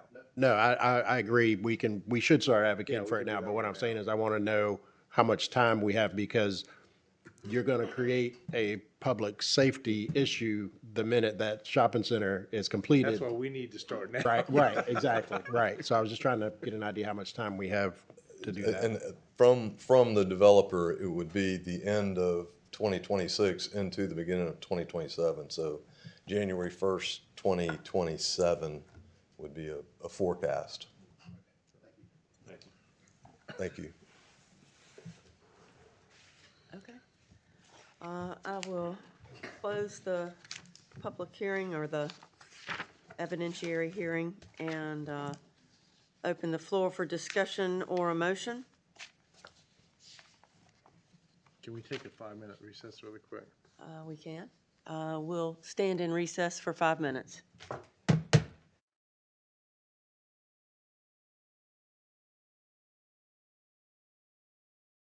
I'm going to call us back to order. Yeah, I'll text you in a second. Okay. Sorry, I had to check something in the park. All right. Once again, we can open the floor for discussion, a motion, whatever the board wishes.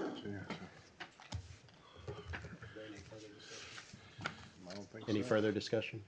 That's what I'm asking. I don't have any. Okay. I'll entertain a motion. Now, can I, wait, before, if anybody does, or for or nay or whatever, but I would like this, like, far as, so if any motion's made, we can't put anything in there far as, which I know from what Mr. Brumsey made the comment that they would be in support of the We could plunger and add- the, We could add that we'd ask the applicant to be an advocate with the state to help promote. Could we? I mean, sure, that's fine. That's, yeah, we could make them pay for But it. to like require that to actually happen We would is ask just for their beyond the board's control. We would, ask can't make them pay for it, NCDOT. Appreciate their support. Yes. that hit my. All right. I'd like to make a motion on the subject of PB 2522 Pine Island Commercial. I make a motion to approve the special use permit as presented. You gotta have findings. Do the findings on Yeah, the and the- approval sheet.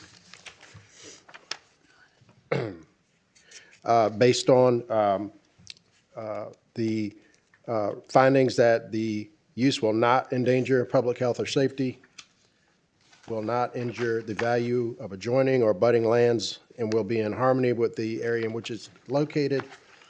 The use will be in conformity with the land use plan or other officially adopted plan, including the Imagine Currituck 2040 Vision Plan, and the use will not exceed the county's ability to provide adequate public school facilities. Commissioner Brathwaite, if you don't mind, could I add just a couple things to your Certainly. motion? I just wanted to, with the expert testimonies of Mark Bissell and of Gregory Bourne, and Mr. Clapp, their expert testimony is part of the motion, as well as making sure, if you don't mind, that the new drawing with the roundabout is added, based on what we had there, and with the applicant willing to be an advocate with DOT for the light, for having a light at the fire station. Asking him to Madam amend it. Attorney, does he need to specify any Like land particular use? parts of the adopted plans? Yes, I would recommend adding some specific land use policies. There's several listed in the staff report. On page 6? There's like, for the Vision 2040 Vision Plan, On page 6 of the staff report, if there's you some want to add listed. any of those policies or use plans. And can we add, Mr. Brathwaite, if like, as Chairman, or I'm sorry, as Commissioner Payment said, add like some of those under number 1, to not to endanger public health or safety? Not that it would, but just that they would assist and advocate for with NCDOT. Well, yeah, that's what I mentioned. That we have this, is this motion getting kind of? Right, page 6. A little muddy. It is. Okay. What he Mr. said. Brathwaite, if you would, Commissioner, I mean, if you want to, we got a motion already, don't we? Unless you wanted to take your motion back. You could do a new motion. And then If just do it- that and take fails, that- if there's not a second, you can do a new motion. Just to You want to kinda withdraw clear your it up. motion? Yes, I'll withdraw that motion at this time.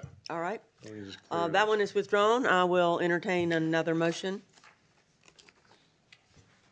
I would like to make a motion to approve the special use permit for PB 2522 Pine Island Commercial based on the findings that the project will not endanger public health or safety, will not injure the value of adjoining or abutting lands, and will be in harmony with the area in which it is located. The use will be in conformity with the land use plan or other officially adopted plans, in specific land use policy 1.3, consider community character and establish visions for the community. Land use policy 2.1, continue to encourage businesses to coordinate site design with nearby businesses, including shared or connected parking and access, pedestrian and vehicular movement, and consistent signage. And land use policy 3, support new and existing commercial developments that adhere to quality community appearance and design standards, including landscaping improvements and signs tailored to achieve a unique community character. And the fourth And finding. finally, the use will not exceed the county's ability to provide adequate public school facilities as testified. Okay, we have a motion. For the second. I'll second it. Any discussion? All in favor signify by saying aye. Aye. All opposed? Motion carries. Do you want somebody to go get, Paul? Mr. Paul O'Neill there. Okay, we'll move to item 2, PB 25-21, Shawboro East Ridge Solar. The applicant, Shawboro East Ridge Solar LLC, is requesting an amendment to an existing special use permit for a solar energy facility. The subject properties are located on East Ridge Road, Shawboro, Crawford Township, tax map 33, parcel 27, tax map 34, parcels 24K, 24N, 24P, 25C, and 25D. Tax map 42, parcels 15N, 15P, 17, 18A, 18B, 22N, 24A, 24C, 24D, 25, 26, 27, 28, 39, and tax map 43, parcels 10D, 10E, 21, and 22. I'll ask the staff to make their presentation. And get witnesses sworn need to out. be sworn in. Sitting out there too long. Been sitting out there too long, yes. Anyone that wishes to speak in favor or in opposition to the special use, you need to come forward now. We're going to have one swearing in, so if you don't come forward now, you're going to miss the swearing in. Need you to place your left hand on the Bible and raise your right hand. We got a little expert testimony here. Yeah, we can share. Has everybody got your left hand on and your right hand raised? Do you swear to tell the truth, the whole truth, and nothing but the truth, so help you God? Thank you. Thanks for getting me straight. Okay. That's a lot of people. Yes, it is. We got a lot of people signed up. Thank you, Mr.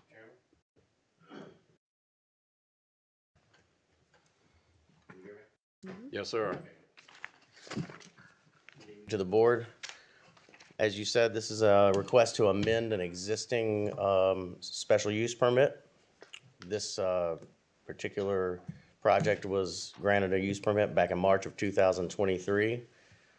And they are here requesting an amendment to allow some shifting of development from some wetland areas they discovered, as well as to expand the project overall. You can see here that this is the vicinity map, kind of showing the overall area located along Scarborough Road, East Ridge Road, and even down on parts of Indiantown Road.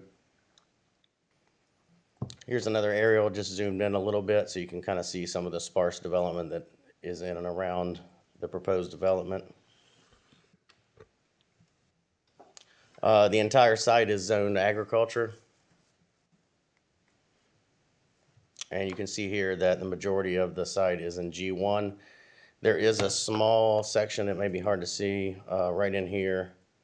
There are 2 parcels plus part of another one in the G2 transect of the land use plan. But you'll see on later maps that none of that area is actually slated for any development. There are some proposed and required buffers in portion of the G2. Here's a zoomed in shot of that. So again, this little sliver here and these 2 parcels.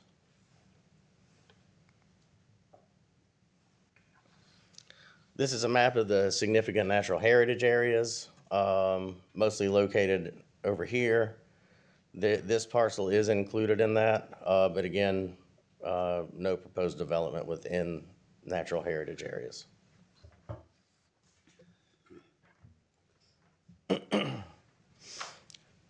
So on the previous approval, there were some buffer areas approved in on the conceptual plan in that G2 area, where the ordinance specifically says that solar energy facilities should not locate in G2, G3, or G4. So we've made the interpretation that there is a distinction between project area and the special use permit parcel area. Project area would include things that are actually constructed that are in direct relation to the operation of the solar facility. Things like panels, fencing, substations, inverters, transformers, internal roadways, parking areas, etc. But does not include the open, undeveloped acreage of the permit, the use permit parcel area. So there's some areas outside of the developed portion that are included and subject to the use permit. And we have determined that in accordance with what was approved before, still allowing the buffers to be located in that G2 section where they were last time.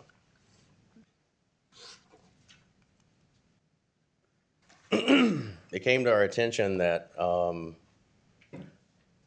this is actually a request for an expansion of the solar project, and that was not what was advertised at the community meeting, nor in the application itself.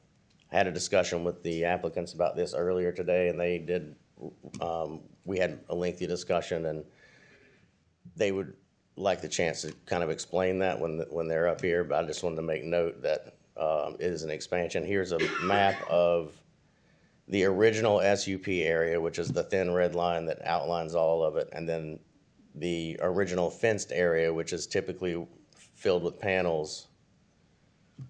So you can kind of see this was the original approval, and I can toggle over here to the proposed. And you can see that there are some expansions here, so there are there's more panel area and also more undeveloped area that is subject to the use permit.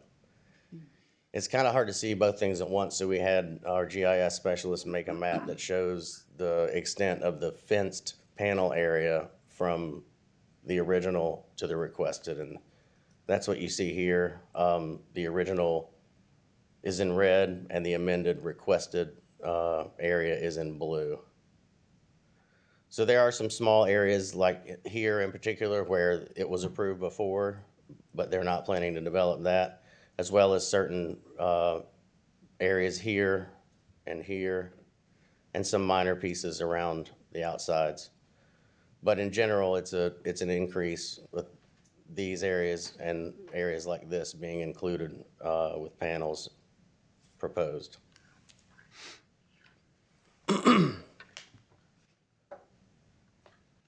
And here's just a little breakdown of the differences in the acreage. Original special use permit parcel area, that's everything included within the boundaries of the parcels. 997.32 acres was the original, and the amended area is 1,702.32 acres. That sounds like a really big number, but a large portion of that is not proposed to be developed.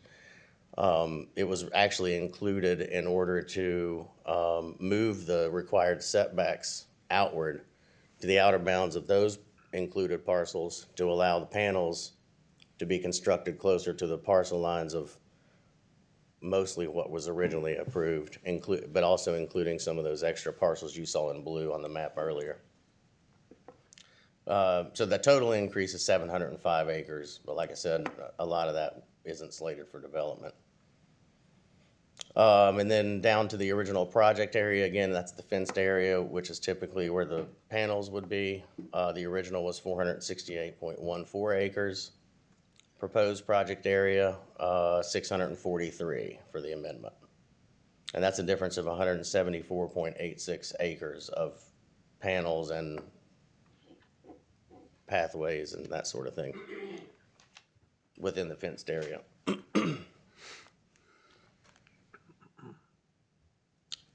This is a look at the proposed conceptual plan. So it shows the panel layout and all the different components. And we can go through just to demonstrate that they are meeting the ordinance requirements. Again, like I said, not supposed to be located in G2, G3, or G4,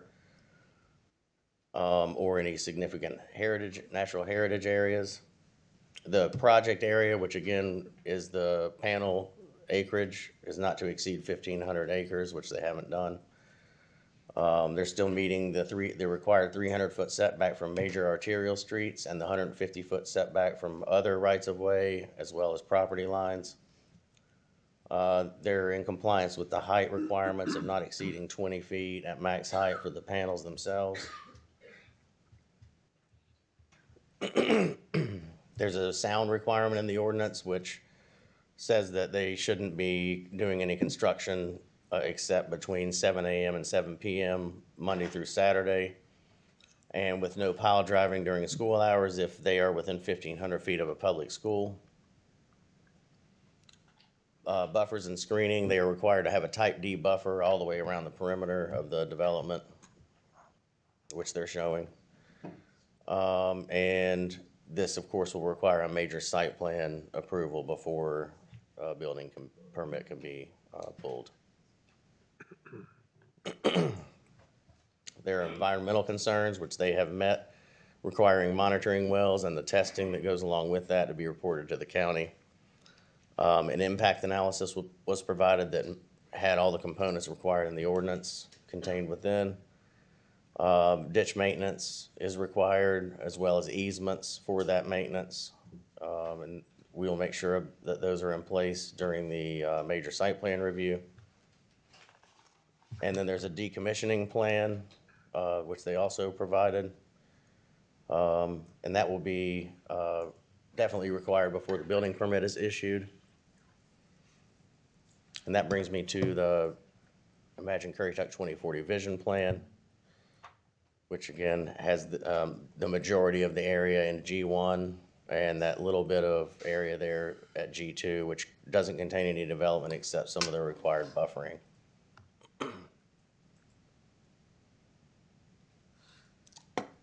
The following policies may be relevant to the request.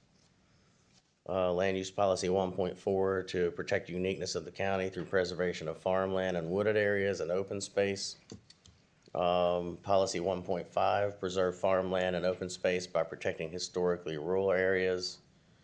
Land use plan goal 2 to carefully consider the design and location of intensive and potentially incompatible land use to mitigate compatibility issues.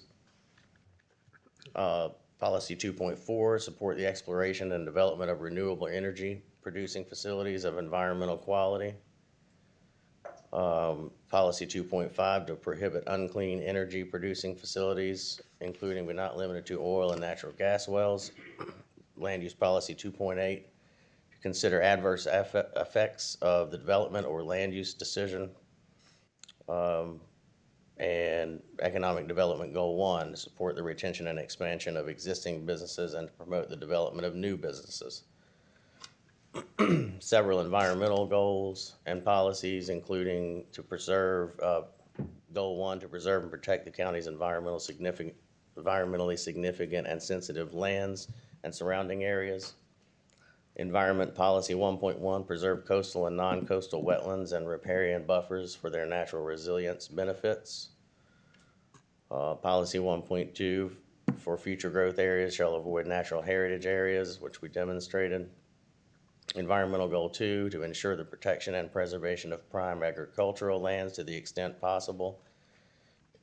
Policy 2.1, support measures to protect and promote forest and farmland as outlined in the adopted Currituck County Agricultural Development Plan. And environmental goal 3, to ensure the protection and cleanliness of water resources throughout Currituck County. Continuing on, policy 3.1, to ensure the protection and cleanliness of water resources throughout Currituck County. Policy 3.2, new development shall not impact groundwater quality and shall allow for groundwater recharge. And environmental policy 3.3, quantity and quality of groundwater resources shall be protected and monitored to prevent pollution.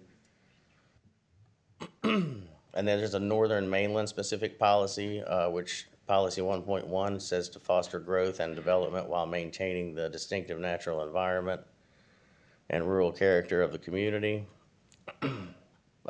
Policy specific to Charborough, Crawford, Sligo sub-area. Policy 3.1, to balance residual growth with agricultural operations and remain predominantly rural with the best and most extensive agricultural lands protected. And policy 3.2, preserve agriculture and open space as this is not a center of development. Major intersections should be targeted for neighborhood scale commercial development and other areas for low density residential growth. And of course, the request is subject to meeting the special use permit review standards. The TRC did review the request, and the special use permit application appears to be in compliance with the UDO, which we just went over. And of course, a major site plan would be submitted and reviewed prior to any construction. That's all I have for you. If you have any questions, I'd be happy to answer those. Does anyone have any questions? Not yet. Mr. Literal, I believe you're Thank you. done. Okay. For now. For now. At this time, we'd ask the applicant to come forward and do their presentation. Mr. Chairman and Commissioners, my name is Beth Trejos. I'm an attorney with Fox Rothschild, and I'm here today in regard to Shawboro Solar. I want to thank your staff for the time that they have given us as applicants. We have used a lot of their time, and they have been thorough and available, and we're grateful to them for that. As preliminary matters, I would ask that the staff report, the PowerPoint, the application, and all of the agenda materials be entered into the record. And I would ask that you take judicial notice of the existing special use permit, which was approved by this board in 2023. Yes. Thank you. This is an amendment of an existing special use permit. It reflects a more realistic site design based on additional engineering information that has been obtained during that 3-year period. It retains the existing 150 megawatt generation, so no increase in the power generation, but a reconfiguration of the project layout based on this information with a project area of 643 acres. We are going to aim to be respectful of your time and move through our experts as reasonably quickly as we can. Many of them have been before you in this case before, and we will ask you or try to remember to ask you to accept them as experts as each of them comes forward. And so with that, I would start with Cody Janice. And Cody, I would ask you to introduce yourself to the board, give a little bit of your background and your involvement of this project, and confirm that you have appeared here before as an expert. Yes, I have. I've been a part of this project since we got the original approval back in 20. Yes. Give your name and address for the record, please. Sorry, Cody Janice at 6750 NC Highway 30 East, Bethel, North Carolina. I was a part of the original approval. Good evening, members of the board. My name is Cody, and I'm the field operations manager for Sun Energy One, and I've been with Sun Energy One for over 10 years. And in that capacity, I've been exposed to the development and operation of solar farms in North Carolina and Virginia. So we would tender Mr. Janice as an expert to you. Does the board wish to accept him as an expert witness? Excuse me, Mr. Chair, I'm an expert in solar operations. Okay, just wanted to clarify that. I have no objections. Okay, so be it. I'm here today regarding an amendment to the special use permit for the Shawboro East Ridge Solar Farm, of which Sun Energy One is the contractor. We have an existing special use permit for a solar farm on this property, and we hope to reconfigure the layout to protect sensitive environmental features that were not known when the original SUP was granted. We have worked closely with your staff to ensure all elements of the solar energy facility of the ordinances are met. Sun Energy One has developed and constructed an existing solar farm right here in Currituck County and has been a member of the community for nearly 10 years now. The solar farm is currently located right off of Currituck Highway, and this farm will be very similar to that existing one. Here we are proposing a 150 megawatt solar farm with a project size of 643 acres. We plan to utilize ground-mounted photovoltaic panels with a fixed tracking system as previously approved in our special use permit. Solar panels will be mounted on racks secured by piles driven into the ground. The maximum height of a solar panel will be roughly 8.5 feet above grade when oriented at maximum height, far lower than the 20-foot permitted in your ordinance. Again, this is the same as our previously approved special use permit. We plan to raise and care for sheep on at least 30% of the solar farm to meet the agricultural activity required under your ordinance. Having sheep on site will help us keep the vegetation of the property properly trimmed so that it would not exceed 2 feet in height at any time as required by your ordinance. This again is the same as the previously approved special use permit. Construction will be limited to 7 a.m. to 7 p.m. Monday through Saturday as required by your ordinance. Water trucks will be on site during the construction process to address any dust concerns during the construction process. We have prepared a solar energy facility impact analysis and decommissioning plan that meets your ordinance requirements and has been reviewed by planning. Solar farms do have a number of advantages to the community. They include a solar farm is a temporary use that effectively retains large tracts of land for development in the future while still allowing local landowners to financially benefit from their property. Solar farms will generate tax dollars to Currituck County with little demand on public facilities or county services. No need for additional water or sewer services. no additional need for seats in overcrowded schools, no additional police or EMS services, and lastly, no infrastructure to be maintained by the county. Our existing solar farm that we built pays approximately $233,000 in taxes to Currituck County each year. We project that this project will pay approximately $290,000 to Currituck County each year. The useful life of a solar farm is approximately 40 years. Over that time, the county could collect nearly $12 million to use in providing beneficial services to the community. Again, the size of the system is still 150 megawatts. It's the same, and we are simply changing the shape of the layout due to the wetlands. We ask for your support in the proposed amended special use permit, and thank you for your time. Could you repeat that last part again? You said the overall megawatts will not increase? It's still 150 megawatts, that is correct. Can I ask a question? Yes, sir.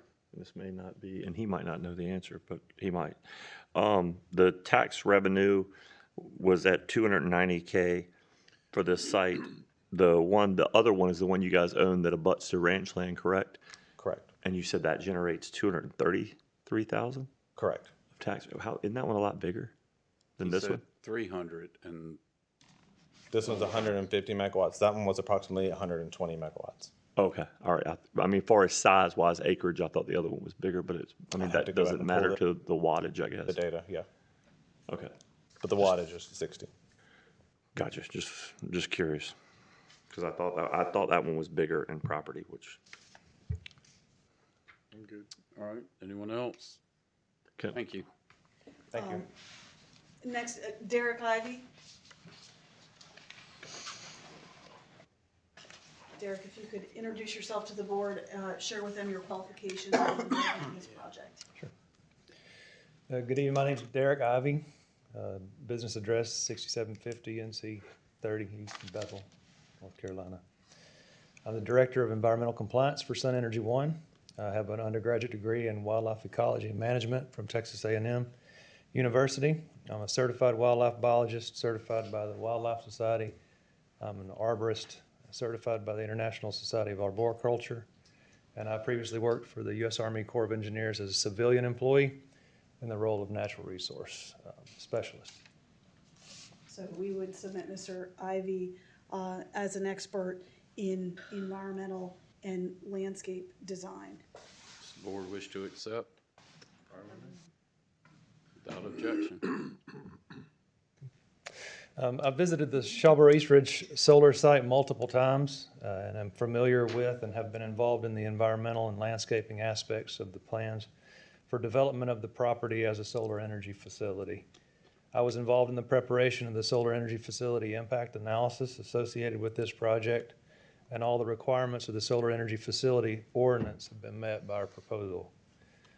Landscape buffers will meet the Type D buffer standard in the ordinance, utilizing both new and existing plant materials where appropriate to meet the opaque buffer standard, which requires 100% opacity, assessed from the exterior property lines and rights of way, and includes a performance guarantee to be provided until 100% opacity is reached.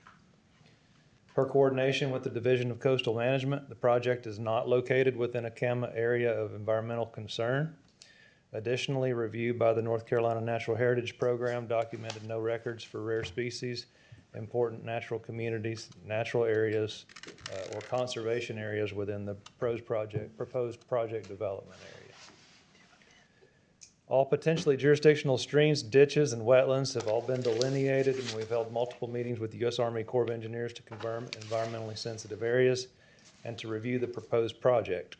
We have designed the site and are continuing to design the site to avoid and minimize impacts to these areas, including a 100-foot setback buffer for wetlands as required by the ordinance. Our civil engineer, Kim Hamby with Timmons Engineering, will complete our stormwater and erosion control plans during the detailed design process. Any drainage ditches utilized in the design will be maintained in accordance with the ordinance requirements. This site will require only minor grading, so soil disturbance is expected to be kept to a minimum, and erosion and sediment control best management practices will be implemented throughout construction. Additionally, soil stabilization will be performed as required by the construction general permits. Per the conditions of the previously approved SUP, we propose 6 groundwater monitoring wells at a minimum depth of 20 feet and at locations meeting your ordinance requirements. And we will comply with the testing requirements set out in the ordinance. We appreciate your time in considering this proposal and ask you to approve the proposed solar energy facility. Any questions?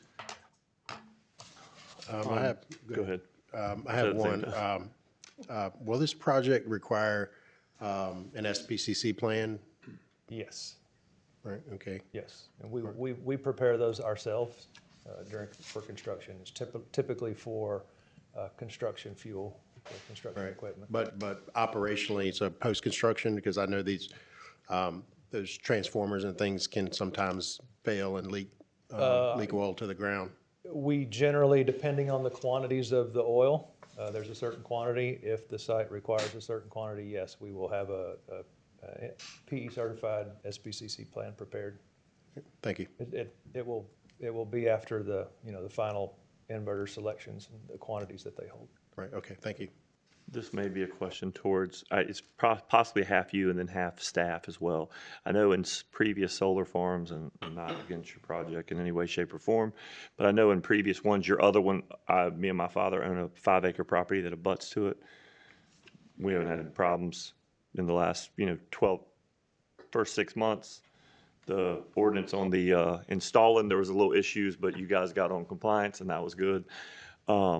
We had gotten some complaints, but the buffer, sorry, as far as like trees of the type of buffers that you guys have to put in, and that may be more of a staff question as far as us following up, when y'all plant the trees and the different sections and so forth, obviously the time of the year, the rain, the heat, the whatever, as far as to make whatever grow. The soils are not very good in that area as far as to grow a lot of, obviously the farmers, like I said, it's not very good, but is that something y'all, and it might be a staff thing where y'all have no issue with coming back in, because the solar farm in Grandy, multiple times, I think we had to send staff back out there because there was some, and I know that's not y'all, I'm just using that as an example, where they had some dead trees and had to replace some trees and stuff like that. So that was I guess an issue. So your company has no issue as far as, you plant this March, just using round numbers, 500 trees, and 40 of them die. Y'all have no issue on planting them at the final plat as far as The ordinance requires 100% opacity. Yes. From those property lines. So And y'all have no we issue have a performance guarantee in place. We have no problem. Okay, cool. Yeah, I think they gotta maintain it. Yeah, I know sometimes as far as, and it's not a them thing, a staff thing, and it's not a dig at staff neither, but I know it's some of the other solar farms where there's been some dead product. There's still a few dead trees in Grandy. Yeah, which they're not done, so they're gonna have to replace some of that and like I said, it's not a dig at y'all, it just was, Understood. but y'all are in compliance 100%, so at the end, so I'm good with that. Permit requires compliance, and staff will be checking on it, and they'll have to comply. Like I said, and it was mainly because of some, like you said, a couple of the other ones. It's not a dig at y'all. Understood. So I'm just but y'all have no issue with that, like I said. Cool. All right. Any other questions? I have one other. This may not be for you, maybe for another person testifying, but I'm curious how it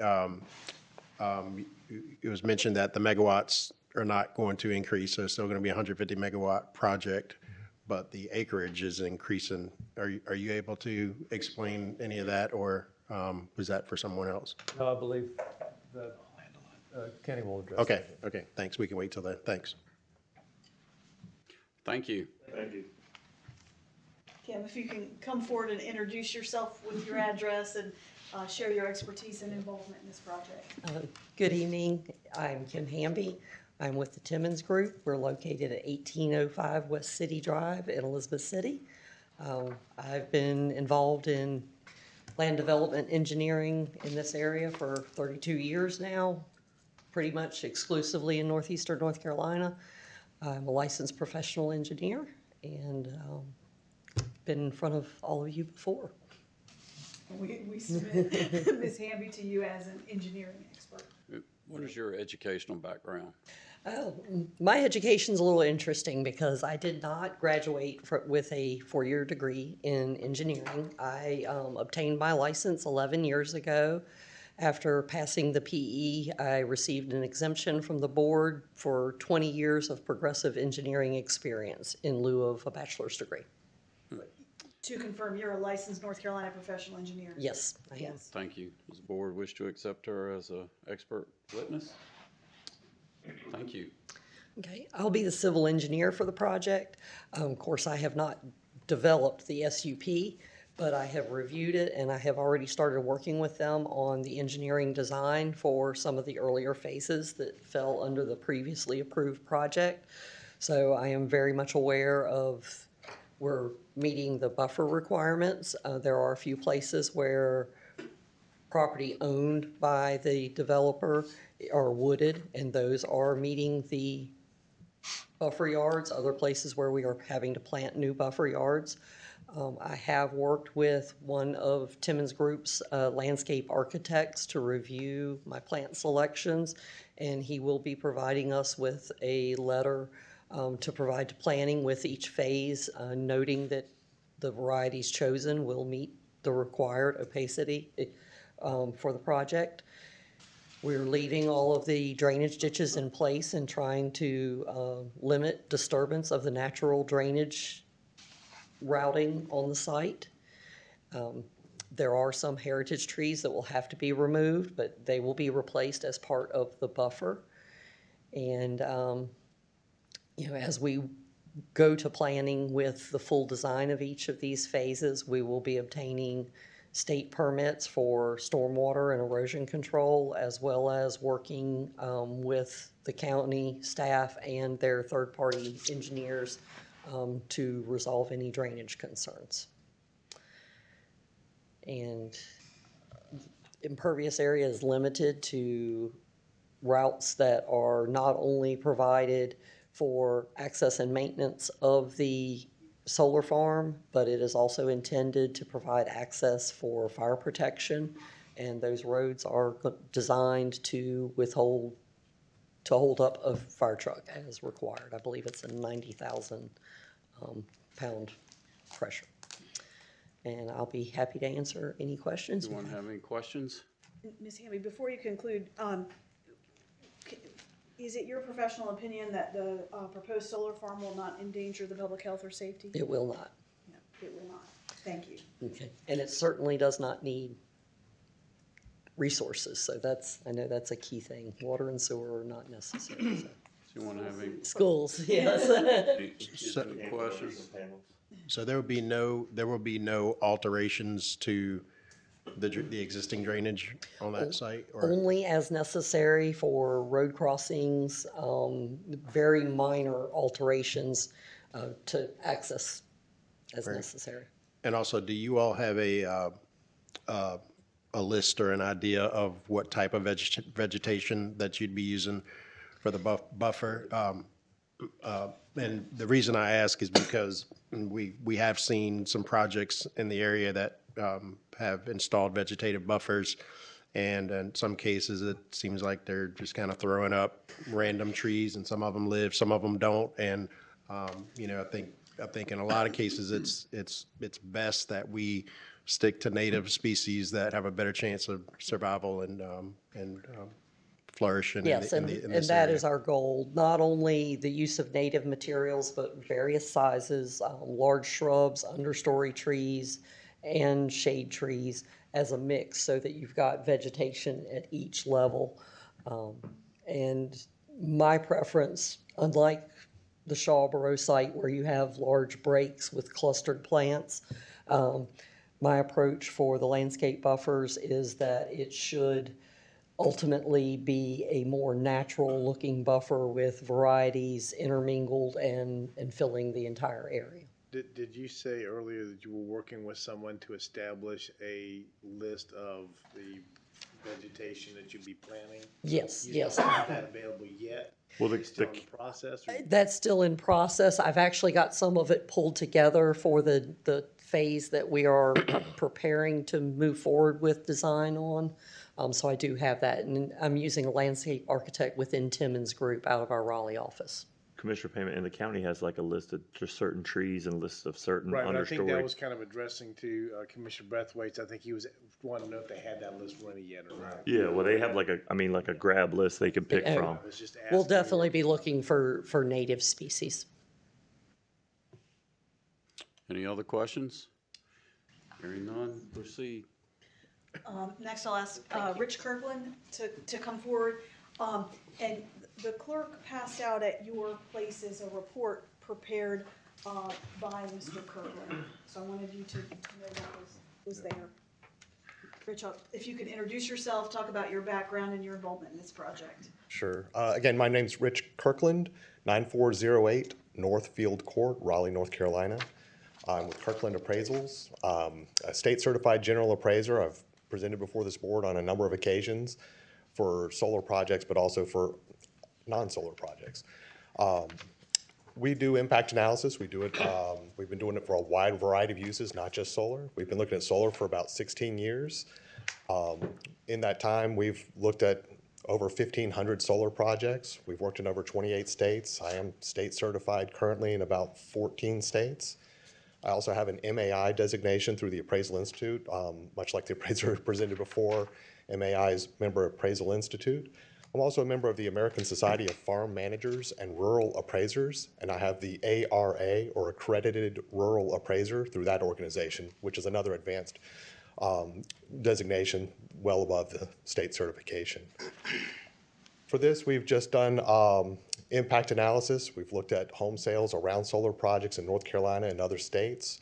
We're really looking for sales data of homes that have sold next to. I'm sorry, I jumped ahead. And I would tender Mr. Kirkland as an expert appraiser. Does the board wish to accept Mr. Kirkland as an expert witness? Yes. Now, you can proceed. Gotcha, sorry about that. But no, we do, we're looking at home sales just to look for property value impacts to see if there's anything we can find. We've really are focusing these days, we've got a lot of matched pair analysis, which I know I've presented to this board before. We are really focusing now on resale analysis because it's a little bit more streamlined. Resale is where we look at a home sale that happened next to an existing solar project, and we compare it to the last sale of that same home before the solar project was announced or built. So the only difference is time, and we adjust for time based on the FHFA house price index. It's just kept by the, like Fannie Mae, they keep track of this information about this home appreciation. They have it all the way down to zip code. We typically look at it at the CMA level, but we can track it all the way down to the zip code. So we just make sure that home appreciated the same from that sale before, after, as other things in that CMA or that zip code does. And if we find no shift in that, then we're finding no impact on the property values. It's straightforward in that there is no appraiser judgment involved. Every appraiser would index it to a different fund, but it would be similar percentage rates. Every appraiser looking at this would find very similar information. So we have a lot of that data available. We're happy to go into any specific examples, but with the setbacks that are proposed, the distance to the nearest homes that we measured, and the landscaping proposed, we see no basis for an impact on property values from this project. And that is a harmonious location for this. This is not only in North Carolina, but other projects in Currituck and other projects even in other states that we've looked at. The mix of adjoining uses are very similar. They're typically in these areas where you have agricultural residential meeting to some extent.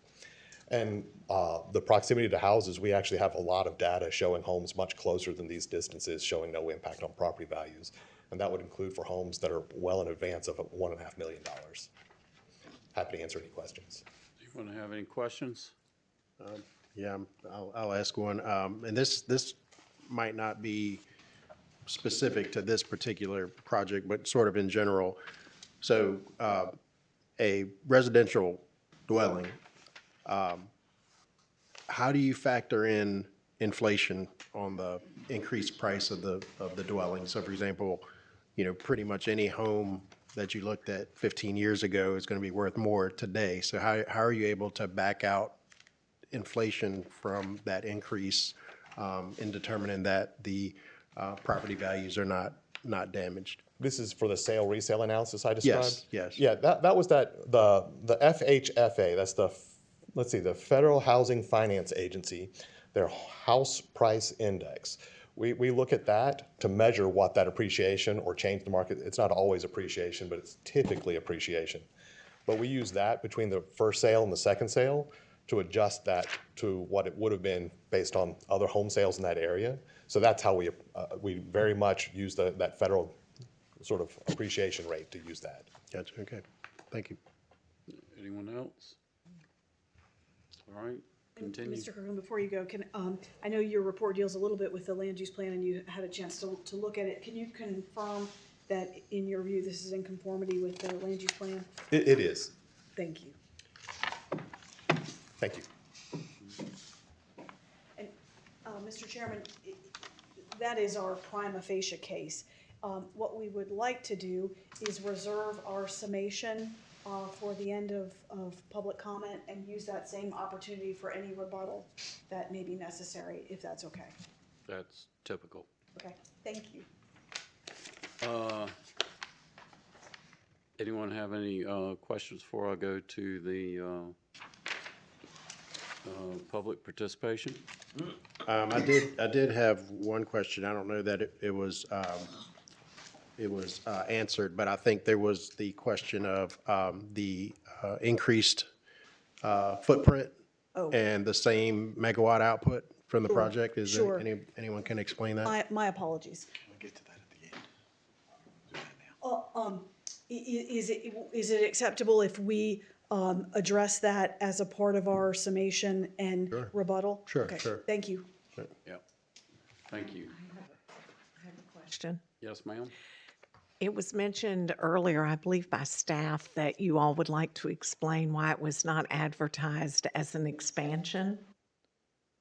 And I think maybe that's a related question. And if it's appropriate, we would address that as a part of the summation and rebuttal. Okay. Yeah. As long as we address it. Thank you. All right. Let's see. My first person I have is Michael Hall. Please give your name and address for the record, sir. Michael Hall, property owner at 100 Corella Lane, which is right there on East Ridge Road. It backs up to the property that will be having solar farms. Having said where you were sitting in the past when it came to solar farms, the first thing I am concerned about is road frontage. Road frontage, when you start adding solar panels, including with all the screening and everything else, can be disastrous, both by people driving down the road, people seeing things. I think no more road frontage. What's already approved should stay where it is. As to the second part, no decrease in setbacks. I understand they didn't ask for any at this point, but you should never accept any more decreases. When you start doing that, things change. That's not what we originally agreed to as citizens. Number three, the 30-foot buffer around ditches. Now, I understand you have a buffer, and they can sit there and say, yes, it won't have any of the solar panels or fence, but you can't even have any trees in that near ditches because you've got to be able to get in there and clean them, work on them and everything else. And if you don't have at least 30 feet or better, that's a mistake. We've learned that with other places and other residential areas. Please make sure there's at least 30 feet with nothing in it except grass. Number four, vegetation screening. Again, we've learned this the hard way. Commissioner McCord even brought it up again. Some of you sat through it. Where originally they said, okay, screening. Well, we can put all we want there, but you also have to look at size when it is. Not 1 gallon, not 5 gallon, but trees that are at least 6 foot tall when they put them in. Trees that are more than your finger width in depth, so they're more than a twig. Because it's going to take a while for those things to grow. Also putting them in before the construction starts. So they already have a chance to start becoming part of it. After you've already put all these solar panels in, all right, now we're going to put all the trees and shrubs and everything else. Well, you may not be able to put all of them, but you can put the majority of them in ahead of time. It is very important that they start from day one before the construction starts so they're already growing. Because then you can see where gaps are going to be. Again, trees, same thing, at least 6 foot tall, a certain diameter so they're already a tree, not a twig. We saw a lot of that happen on Charborough Road multiple times. They addressed also the fact of things that dying. Things with grass. You're talking about the 2 foot grass. Well, there were times, many times, we saw the grass was well out of control, and they said, oh, well, it's too wet because of that. Well, then you should make sure they do their drainage properly. Same thing again with trees. When they're dead, we shouldn't have to be calling them. They have people on site. Everyone's all let it go around, and they should be out there doing it. To make us the policemen of their stuff is a mistake. They need to be responsible as well up front. Thank you. Thank you. Next, Paul Beaumont.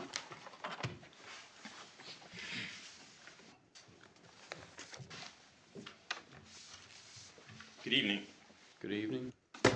Name and Paul address. Paul Beaumont, 162 Deerfield Trail, Shawboro. Things have changed a little bit since I was here last. So I'd like to, and I don't know what the process is to tenure myself as an expert witness, but I'd love to give that a wag and see if I hit all the buttons. If I may, I could just ask a few questions. Yes. Okay. Mr. Beaumont, what is your educational background? I have a Bachelor's of Science Aerospace Engineering from the U.S. Naval Academy. And what is your experience in that field? My experience is I performed as a Navy pilot for 9 years after flight training of almost 2 years. So I'm very familiar with aerodynamics and the effects of wind upon wing shapes and airfoils. Is that what you are trying to tender yourself as an expert in? That will be one aspect. The other aspect is as a 13-year member of the Fire EMS Advisory Board and having been on site for several events as eyewitness to events on solar facilities. And what is your training in that field? What? Do you have any particular training in the aerodynamics and? Yeah, I have an all of aerospace those? engineering degree. That's what an aerospace engineering degree is in. Do you have any particular licenses or credentials? I am an EIT. I'm not a professional engineer, but I did certify as an EIT, engineering training. Okay. And it looks like the applicant's attorney may have a few questions Sure. as well. Sure. And I would just say, providing expert testimony requires standing in a hearing. And standing is a technical legal concept. That requires a showing of an impact that is above and beyond that of the public. And it also requires the same level of expertise as the evidence submitted in a case. And so we would object to anyone participating as someone with standing absent a showing of standing. Mr. Chair, in my opinion, in order to participate fully in a quasi-judicial hearing, you have to have standing, and that is someone who would suffer special damages that is distinct from the entire community. Now, that is in order to participate fully, meaning that the individual can testify as well as cross-examine any of the applicant's witnesses.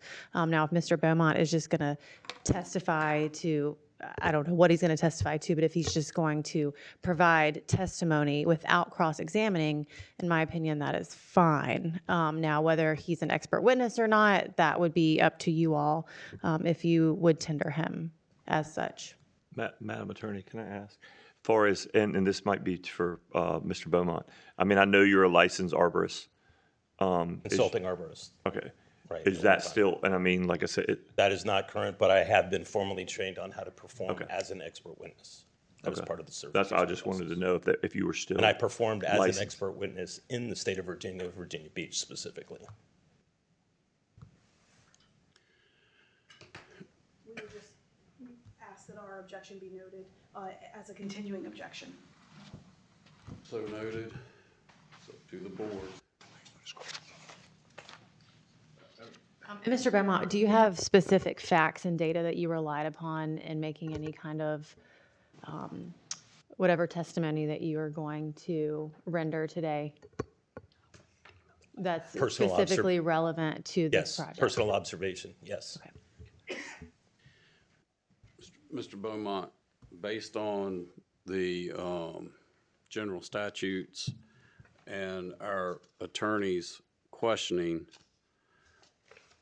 I do not believe that you meet the statute for being an expert witness, but the board will have to make that determination. So I asked the board if you want to make a motion to qualify Mr. Beaumont as an expert witness, then I'll take a motion. If not, we're going to move on. Can I ask one question before we do that? Yes, sir.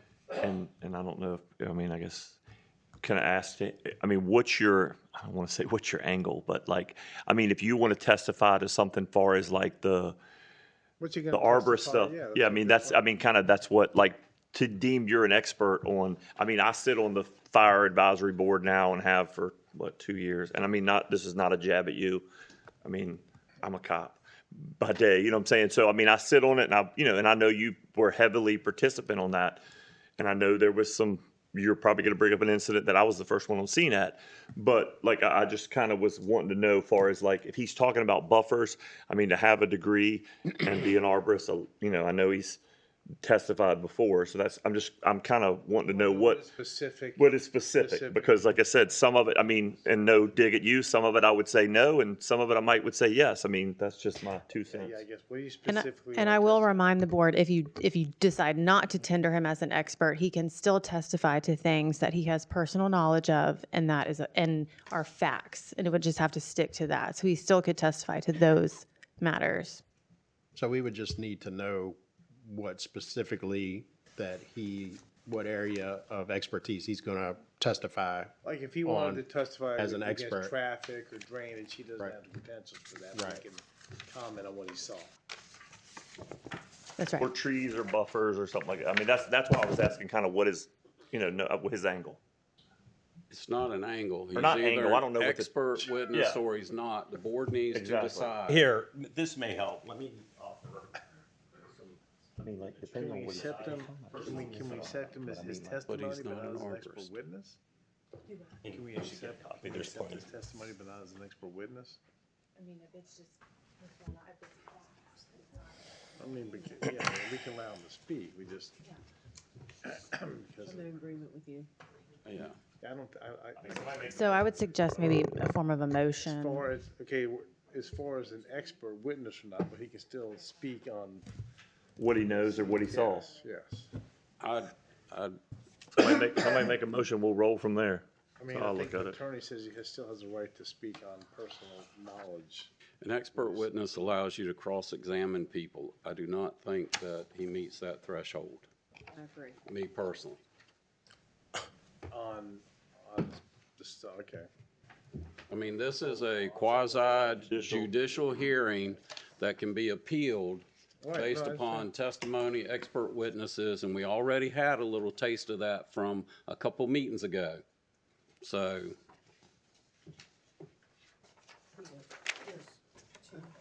Well, then somebody make a motion, that's all we're waiting on. I've asked for a motion. I move that Mr. Beaumont not be tendered as an expert witness, but that he give us his firsthand knowledge.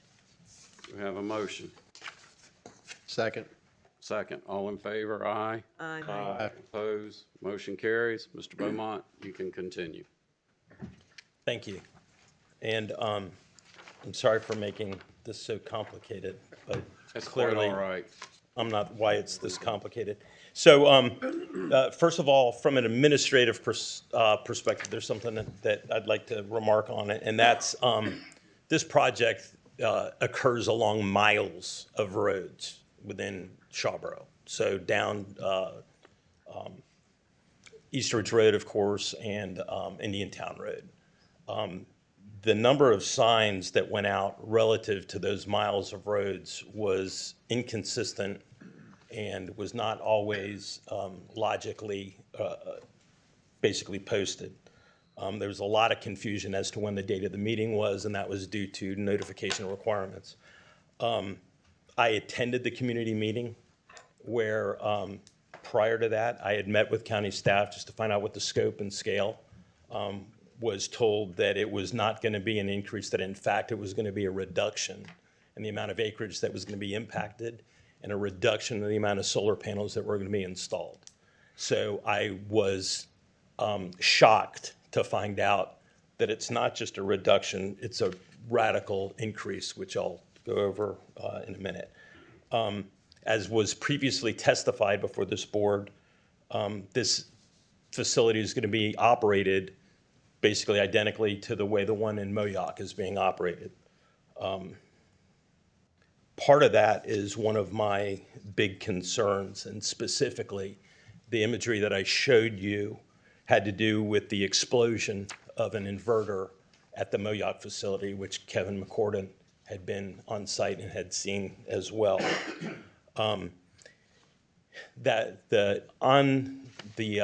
Resulting impact of that exploded transformer was flaming, I believe it's mineral oil, that was thrown over a wide area, set fire to the grass, and continued to burn until county personnel were able to show up and put out the fire. In the photo that I show you, you can see a berm that was actually built in an attempt to contain the oil which contaminated the ground. Once the fire was out, that transformer continued to leak material into the ground.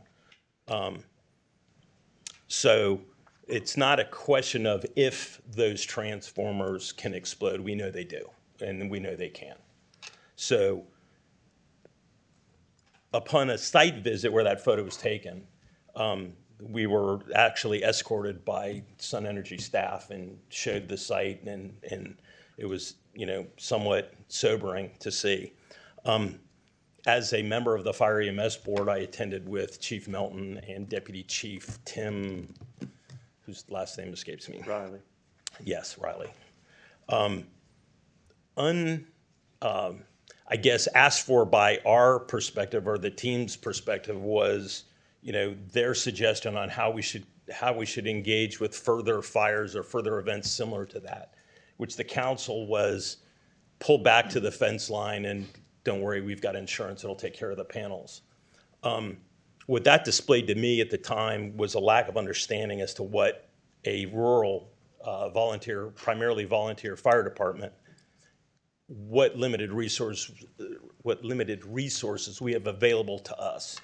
If we're sitting on a 1,000-acre or several 100-acre tract of land and we're told to go back to the fence line, by the time that fire gets to the fence line, it's going to be far greater than what our limited resources are going to be able to handle. Specifically, approximately 2 years ago, there was a fire on East Ridge Road that was caused by a model rocket being launched. Because of the winds that we get out there frequently, the resulting fire was in the trees, was in the woods, and in fact, Department of Forestry had to come out, and we almost wound up with a bulldozer trying to do that.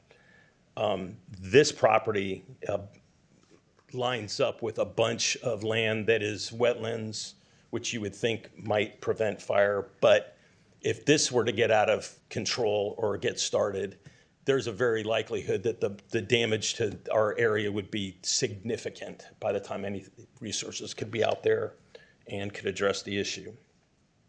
One question I would have, and I'm not sure I would get an answer, and I guess that's part of the cross-examination, but a question I would have for Sun Energy is how often do those transformers fail? And how often do they need to be replaced? And what is the likelihood of that type of an event occurring in the future? Again, I addressed or alluded to the fact that that this facility, from what was originally proposed, to put it in perspective, was a 70% increase in acreage and a 37% increase in the fenced-in area, the quote-unquote project area. That's not just a little bump or a little jump. Part of the way they were able to do that was by adding properties that currently have existing houses on them, adding them into the special use permit. That effectively was used to increase the amount of area that they could put panels on, which also resulted in the subsequent increase of the acreage that is affected. The question I have for the board is part of the reason for that setback is not just aesthetics. It's also there's an aspect of the safety aspect in case we get hit by a storm, in case we get hit by wind, and you see the second copy of what I handed out, and that's a solar facility that suffered damage during Hurricane Dorian. What I was alluding to from an aerospace engineering perspective in conversations with the state and as to how they establish wind capabilities and resistance to storm impact, basically the panels are put in a wind tunnel that is, and we refer to it as static. So the panels sit in various geometric orientation, where a steady state wind is blown across those panels to measure the impact or the influences upon the panels. They have no way of capturing dynamic forces, which would be your microbursts, your severe thunderstorms, what happens in a hurricane. And so consequently, while we see wind ratings on solar panels, there's a high likelihood that if we get hit by a major storm, that panels are going to start flying around. The concern is now that with the inclusion of the residential property beside the solar facility, now that house is literally 150 feet closer to where those panels are coming from than they would have been.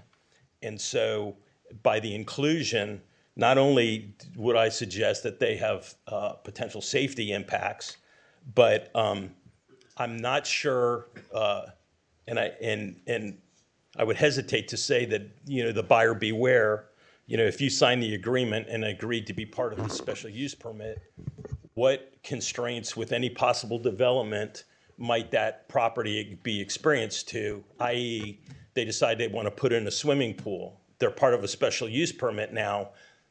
I believe, and Bill, you can say yes or no, but I believe that kind of a modification would require a return to a special use permit for that person to add a swimming pool or a shed. Mr. Chairman, if I may. Yes, This hold on. testimony is getting a little too far away from personal knowledge and facts. And so just if you could, again, note our objection to the testimony given and the materials provided to the board. Yes, Mr. Beaumont, please. Okay, I'll skip to the end. The reality is these transformers on these facilities, these identical facilities, have the capability of exploding and catching fire and setting fire to the grass around them. It's not would they or could they. We know they do. We know they can. I believe it is a safety concern. I believe it is something that the last thing we need to do is increase that proximity and the quantity. And I believe that that is unsafe, and I believe it warrants a denial based upon safety. Thank you. Thank you. I have a question for our staff before we go to the next witness. There's an existing special use permit, correct? That's correct. Is the applicant allowed to modify a special use permit? Yes. So that happens on many occasions, correct? So this is not unusual for someone to ask to modify a special use permit. That's correct. All right, thank you. Next, Robert Griffin.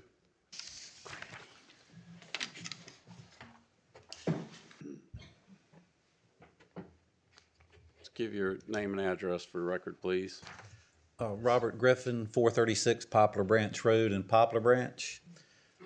Good evening. I'll be brief, but I am one of the property owners represented who will have solar constructed on this facility, should it pass, and I certainly would appreciate that occurring.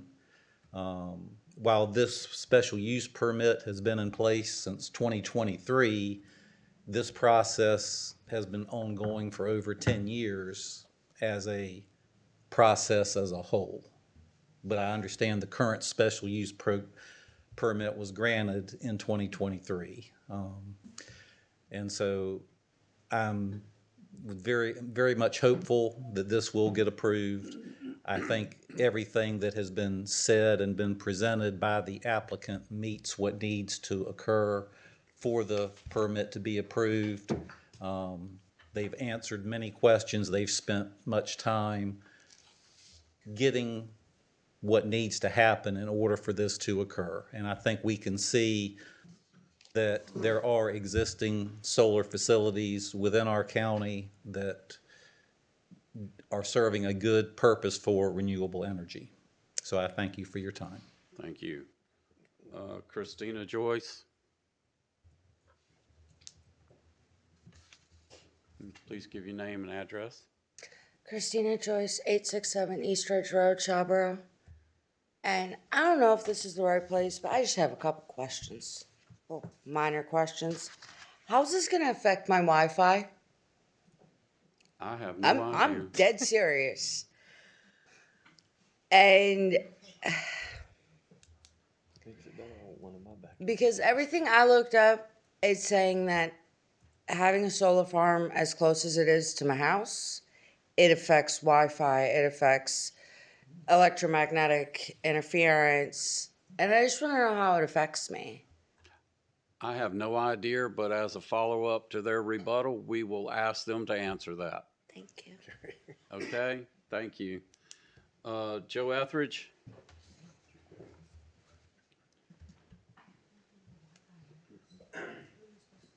Also, please give your name and address, sir. Joe Etheridge, 882 Shawboro Road, Shawboro. Like Robert, I'm involved in the solar farm with the applicants. We've been dealing with them, like he said, for 10 years, and we've been ongoing. They're easy to work with. We've had no problems having our needs met if we had any to arise. I believe they're in good faith. They're a big organization. You know, it's like anything else. You're going to have, you know, issues here and there, but I think they're willing to work through them with and do what's best for the county and for the people that are closest to it. The issue of the solar panels flying off, I'm interested in that he's brought that up, because what about the solar panels that people are putting on their houses? Is that included in, you know, I mean, is that the same kind of issue, or should that be looked at accordingly? Just, you know, food for thought. Also, the tax base that it's going to generate. Is there anything else on the mainland that generates that kind of income for the county? I think you're going to be hard pressed to find that, and I think you're lucky. We're lucky to have somebody willing to help us with that. Thank you. Thank you. Jim Farabee?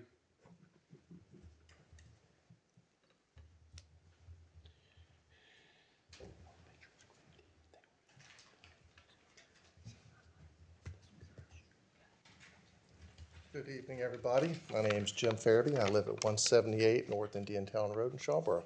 Thank you for your time. I have a few comments here. The Shawboro East Ridge Solar LLC and Sun Energy One is a good group of people, and we have had the pleasure of working with them, and they've done everything they've promised to do. We have a good working relationship with them. Our business is at 145 North Indiantown Road, which is across the street from my home. So I see these guys and gals every day, and they're good to work with. And I made a few notes here. They've just been so good to work with as good neighbors. The gentlemen and ladies that work by there have been polite, and they've been cooperative. We are farming around the solar farm, and they've made it easy for us to continue our farming operation. So that's a good thing. I'm tickled to death that they are going to pay a lot of taxes to help fund our sheriff's office and our fire department and other good things that you see fit to spend the money on. And I'm also glad to see Currituck County embracing green energy. It's a good thing, and I appreciate you all being at the forefront of that. Also, I believe that our fire department is a very capable fire department in their EMS. They are very good people, and I believe they can handle any emergency asked of them. Not to get too far off topic, but our grain dryer caught on fire this year, and I can tell you firsthand, we have the best fire in EMS, and our mutual aid agreements that we have with Camden County are very much appreciated. Thank you all for continuing to keep that in place, and thank you for your time. Thank you. Yes, sir. Joel Farabee?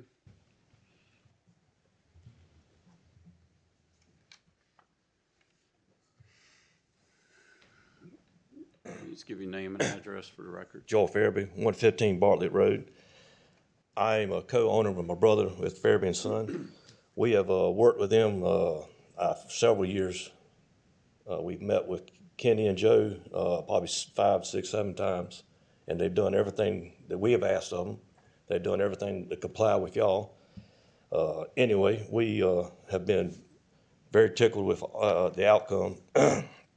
We met with the project manager that was on site more than once as we have picked crops beside them and talked to them.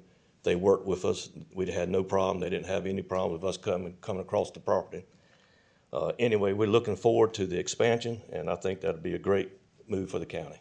Thank you. Thank you. That's the last person I had signed up that was sworn in. Does anyone have any questions for the staff? One for the staff. And I guess it might be directed towards Bill. Have they had any violations or anything, I mean, of substance in the solar company? Under this new, I'm not aware of any, that's why I was just asking. Does Bill have to be sworn in? Was he sworn in? He was sworn in, wasn't he? No. Oh, I apologize. Jason. He would have to be sworn in to answer that question. Jason, I don't know of any violations. Have they had any violations to your knowledge? I'm not aware of any, but I couldn't say for sure without checking with the code enforcement. Okay. That was it. With that, we'll let the applicant do their rebuttal.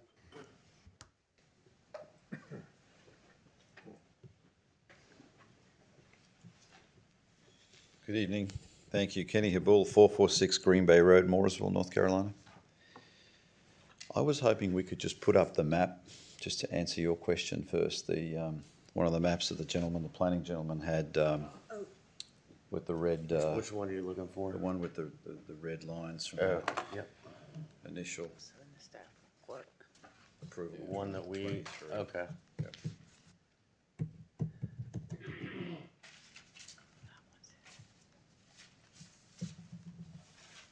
This one. Yes, thank you. And then you can go forward. Okay, I may need you to steer that, thank you. Looks childproof to me. Thank you. Just to answer your question, give a little bit of context here. This was mentioned as an expansion. This is not an expansion. This is 150 megawatts AC. It was approved that way. That's what's being built. It's not being expanded. This map from 2023 is an indicative sketch. This is not a design. At this point, we did not have the federal approvals, we did not have the state approvals, we did not have Dominion approvals and a position for the interconnection substation. None of these things were known. It couldn't do a proper design. This was an indicative sketch, and this is not correct. What we have now, which is a couple of slides forward, is the proper design approved by the state, approved federally, approved with the Dominion Substation Interconnection Agreement, and that is 643 acres. In 2023, the panels were approximately 470 to 500 watts. Today, they're about the size of that door. Today, they're 600 to 650 watts. In all cases, the footprint must go down. So to do this, if we had the knowledge and the approvals and had done a construction set of building, designed, engineered stamp drawings back then, which we did not have, that would have needed about 750 acres. So this is indicative. This is not correct. The 643 acres is correct, has all the approvals, has the engineering stamp, is a proper design. So just to reiterate, it's 150 megawatts, it's still 150 megawatts. We did have to move the shape because of the wetlands. We didn't know that either till recently. So a lot of these things we didn't know in 23. I hope that answers the question. It does, thank you. While I'm here, are there some other questions? Yeah, can you answer the one about the Wi-Fi? Yeah, I'd not heard that before in my life, but there's absolutely no effect on Wi-Fi. I'd like to just address the pictures for the fire, just to give some context here. So one of these pictures is of a rack that collapsed. This is not our system. No, that's down in Grandy. Yeah, I don't know. Randy, the one that Yeah, collapsed. that was due to the bolts not being tightened down and all that. They weren't finished. Yeah, they weren't finished. I see, yeah. In addition to that, I would say that's about the cheapest Chinese rack I've ever seen, so you could just lean on that and knock that over, so I don't know anything about that. This, just to address what happened here, so the original system was built in 17 and 18. It's really two systems that are identical, that share a substation. One system was built for Dominion, Dominion owns. The other side is identical. We built both. We owned that other side and we sold that a few years ago. We do not own that system. We do own the land. This transformer was shot at with a high-powered rifle. They do not catch fire for no reason. And to talk about expert witnesses, well, I'm not sure if I'm an expert at anything, but I can tell you I have studied this and I have built this business to be one of the largest and most successful in the United States. I built over 55 large systems. There's less than 5 companies in the US that have done that. I have never seen a transformer fire. I have installed thousands of transformers, small and big, including substation, including pad mount like this. I have never seen a substation fire. I've never seen a transformer fire. Can they fail? Yes. They fail, they turn off, they don't work. They don't just catch fire and combust for no reason. This is not common. This was shot at. And I have the evidence that this was shot at, and that happens from time to time. It happens with utility substations, large power transformers the size of this room get shot at, crazy people.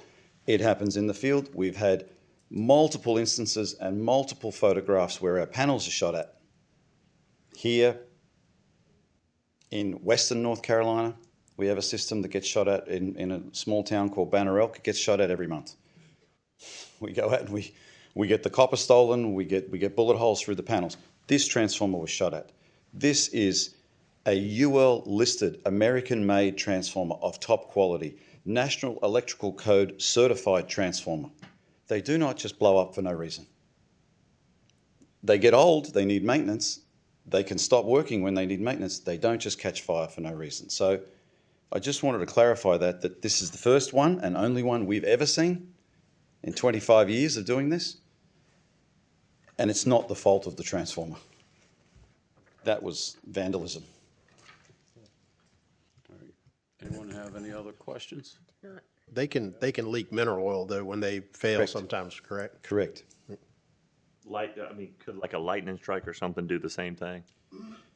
Correct. Possibly. And we've had lightning strikes and that will destroy it, but the ones we've had did not set fire. I got you. So it was a short and the transformer needed repair, but we have not seen this catastrophic failure was a high-powered rifle that connected the terminals inside. Any other questions? Just one thing. I talked with staff earlier today and was told there is not a decrease in setbacks. Is that correct, Jenny? No decrease in setbacks. Okay. Any other questions? I'm going to close the public hearing and let you finish with anything else you have to say. Mr. Chair, if I'll very briefly just do a summation just to highlight with regard to each of the required findings, the testimony that you've heard today. The first is that the proposed solar farm will not endanger the public health or safety. And you heard from Engineer Kim Hamby that there were no health or safety concerns from the solar farm. You have previously made that same finding for other solar farms in the county and for the existing special use permit at this location, and there was no contrary competent material or substantial evidence. The next is that the proposed solar farm will not injure the value of adjoining or abutting property, and that it will be in harmony with the area in which it is located. You heard that from appraiser Rich Kirkland. You have previously made that finding for the existing special use permit at this location and for other solar farms in the county, and you heard no contrary competent evidence. The third finding is that the solar farm will be in conformity with your land use plan. You heard that from appraiser Rich Kirkland, that it complies with the Imagine Currituck policies. You found that yourselves the last time that the special use permit was before you, and you heard no contrary evidence. And the final finding is that the proposed solar farm will not exceed the county's ability to provide adequate schools. And you heard from several folks that this solar farm will produce no students for your schools. You previously made that finding for the special use permit in place at this time, at this location, and in other locations in the county, and you heard no contrary evidence. So we would submit that as a matter of law, we're entitled to the issuance of the special use permit, and we would ask that you please follow the law and issue the permit tonight. We thank you for your time, and hope we did our best to be efficient presenters, and thank you. All right, before I officially close the public hearing, any last questions? Hearing none, I'll ask the. I have one. Yes, sir. Just for clarification, just for clarity, the original special use permit area and fence area, that acreage that we talked about, is your testimony that that can basically be considered preliminary because you had other factors to factor in before the final project design could be made? I think what you heard from the folks who spoke here tonight is that, you know, we were much earlier in the process in 2023, and so this was an estimate of how the property might develop, and as additional information has been received, you know, that changed. And of course, moving forward to a final site plan will happen after this process, you know, so there perhaps could be changes in the future, but that is how we got where we are today. Thank you. Mr. Chairman, I do have one question. Yes, sir. I guess this might be for Mr. Bull. Was that the vandalism or the damage to the transformer or whatever? Was that reported? Was there a report done on that? There was a report from the insurance company who left it undetermined.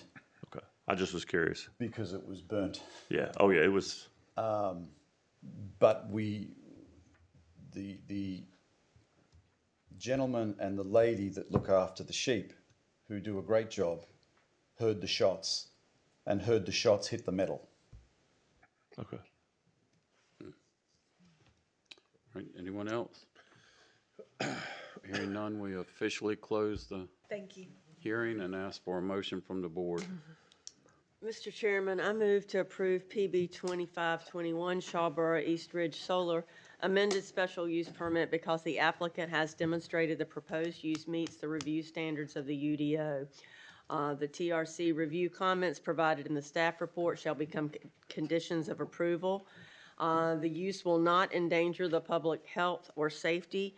Vetted experts have testified that it is not an expansion. The stormwater plan meets all parts of the UDO. They have included well monitoring sites, and they have will construct it to the highest standards. 2, the use will not injure the value of adjoining or abutting lands and will be in harmony with the area in which it's located. The natural heritage areas are undisturbed. The G2 areas will be appropriately screened. And Mr. Kirkland, a professional appraiser, showed no impact on home values due to abutting or adjoining solar farms. 3, the use will be in conformity with the land use plan or other officially adopted plans. This includes Imagine Currituck 2040 Vision Plan, Land Use Plan Goal 1.4, Land Use Plan Goal 1.5, and Land Use Plan Goal 2.4. And the use will not exceed the county's ability to provide adequate public school facilities because there is no effect on schools. I'll second it. We have a motion and a second. Any discussion? Hearing none, all in favor, aye. Aye. Opposed? Motion carries. Do y'all want to take a 5-minute break? Let's just plug through. Let's take 5. I need to go to the restroom if you don't. Okay, 5 minutes. We're getting That's older. fine. We're getting older. Okay.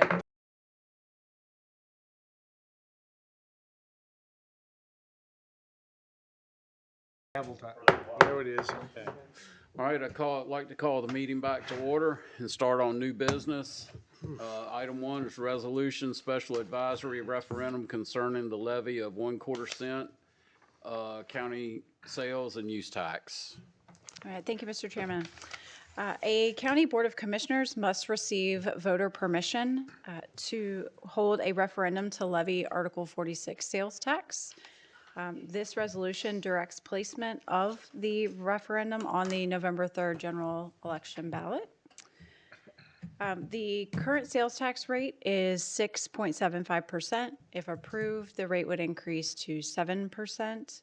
And this is an alternative revenue source for counties. There are currently 48 counties in the state that levy Article 46 sales tax. Funds can be used for any use allowed by counties, which means that the revenue that is collected is not restricted. You all have identified that the funds will be used for infrastructure and public safety. There are certain purchases that are exempt from Article 46 sales tax. Those include groceries, gas, vehicles, and prescriptions. We estimate that the tax would generate approximately $2.4 million in revenue annually. By comparison, 1 penny of property tax currently levies approximately $856,000, which is equivalent to 3 cents of property tax. So to provide kind of a real world example, if you currently made a $10 purchase and the sales tax was applied, the total expense would be $10.68. If the sales tax referendum is approved, that expense would increase by 2 cents for that $10 spent. Another difference with the sales tax is that it applies to everyone who spends money in Currituck County versus property tax, which obviously only applies to And I think those that's that own where the property. confusion last time is everybody thought it was going to property taxes were going up, and everybody's, and that was the confusion. There's not a property tax increase. It's The just- money's got to come from somewhere to pay the for. tourists come in and they and start they buying spend- more stuff, and then Yeah, they- I mean, the we, tour- everybody, and I'd like to say this, if we do, and I know when it's educate, whatever, because you're gonna pay one, I mean, I'm not running for reelection, so I don't care, and I'll say it. You're gonna pay, everybody has to pay one way or the other. So, and this is the easier way where it keeps less on our residents and our taxpayers, because we can get money from the people that go into the beach or somebody that's coming here. But when we list this time, if we can show different, like your average family, Mike and Sally live here, they spend this, you know what I'm saying, like different scenarios where people can look at I don't want to say equation, but look at a scenario and they spend this, and it might cost them $800 a year. It's not on groceries. And just something like that for an example. Well, for instance, my business, I have to charge my customers a sales tax. So every month when I do my state sales tax, I have to break out the portion to the county, the portion to the state, and I pay it there. So, Like you said, I mean, I don't think we rushed it last time, and some of you guys weren't on the board. But like I said, I do think it needs to be educated and pushed properly so people can understand it. Well, I saw some deliberate misinformation last time. The people were putting out it was a 25-cent property tax increase. it was just. And it was not that. Y'all got a late start last time, but Pasquotank County has done this, and it's bringing in a lot of money for them. I'm not sure if Dare County does, but they got money coming from everywhere. But the property tax is used to pay for so many things in this county. This will take pressure off of the property tax. Correct. And on a $100 purchase, it would be 25 cents. That's correct. That's what the additional cost would be on a $100 purchase. If you purchase something that it applies to, would be 25 cents, which to most of it would be paid by people visiting here. Pasquotank County reaps huge rewards from people from Currituck. They go over there and buy things in Pasquotank County. Now, the criticism is, well, we can't buy them here. Well, that's true. But one of the reasons you can't is because we're boxed in. Walmart built one built a shopping center across the bridge in Dare County. Walmart built a shopping center across the state line in Chesapeake, and Walmart built one Walmart to the west of us in Elizabeth City. The same applies with the grocery stores. Everybody wants a grocery store. Yeah, we all want a grocery store. Elizabeth City has 5 grocery stores. Dare County has 5, 6, 7 grocery stores. Chesapeake has all the grocery stores. Well, people going to those areas and buying things are supporting those counties. And that's why we can't get some of the things that we want, because the businesses run a business model. It's not the county commissioners that build this stuff, it's private business, and they run a business model. So this will help Currituck County to take some of the pressure off of sales tax for future boards. I'll be done, with my term by the time it ever got implemented and started showing up, but future boards and future generations will definitely benefit from the sales, quarter-cent sales tax. And what, another example, what a lot of people probably don't realize is that all the rental homes and vacation homes and tourists coming in, if there is a repair item, whether it's plumbing, electrical, heating, that's a they're using their services, those get taxed. And there's a lot of that going on, and all that goes back to the county. Don't the rentals have to pay a sales tax in addition to occupancy tax? Yes, but if it's HVAC goes out there, that's all taxed. Plumbing's all taxed.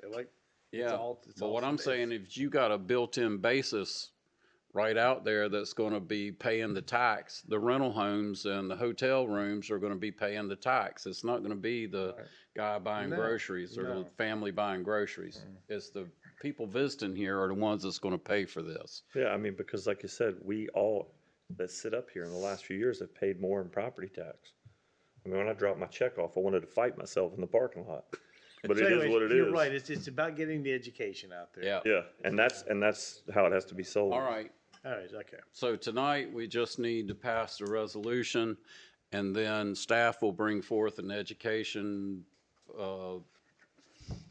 plan going forward to let the people of the county know what it means. So As part of that education plan, and I know we've talked about this a little bit in the past, but is that going to include education on where those funds might go?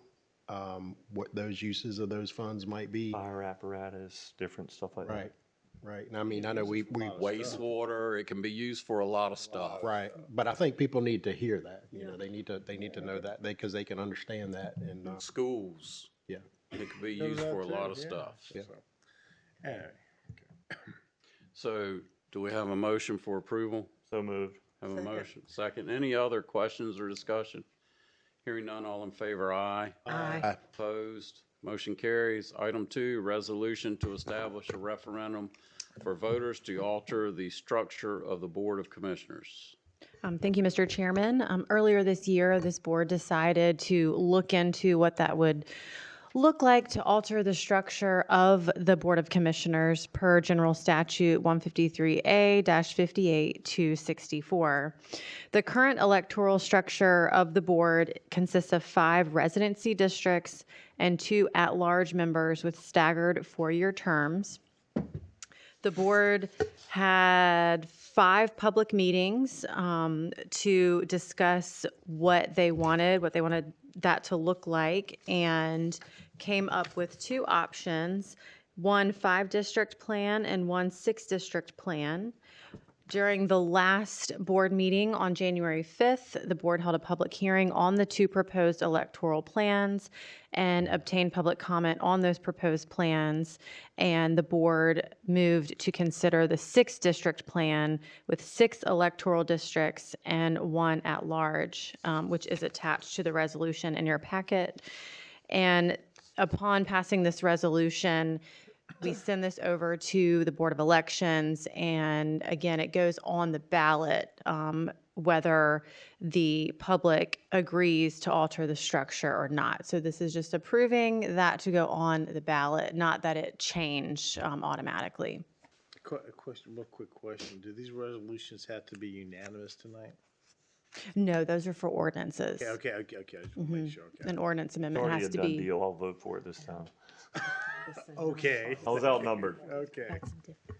Okay, does anyone have any questions? All right, and again, this will have an education piece as well. And when I say education, that doesn't mean that the county's advocating for any of these. We can't do that. All we can do is say, if you pass it, this happens. If you don't pass it, this happens for any referendum. We can't support them one way or the other. If you fail, your tax That's rate goes up. correct. Not as the board Right, not as the board, we can't. or the county. And there won't be a quiz after it. No. Okay, do we have a motion for approval? So moved. Have a motion? Second. Second. Any discussion? All in favor, aye. Aye. Opposed, motion carries. Item 3, ordinance amending section 1064 of the Code of Ordinance to shorten the user permit period for beach parking. Yes, thank you, Mr. Chairman. Currently, there is a period from the last Saturday in April to the first Saturday in October to require user permit. That's the user permit period to go onto the 4x4 area and park. And so this ordinance amendment, which does require a unanimous vote, so will not be able to be passed tonight, but it can be by a majority at the next meeting. This ordinance amendment changes, it shortens that period to the second Saturday in May to the last Saturday in September. So we can vote on it tonight, we just. Yes, say you that can again. vote So on the it. So the second Saturday in May, and what was it in September? The second Saturday in May to the last Saturday in September. And doesn't that make it uniform with the rest of the beach? It does. It Okay.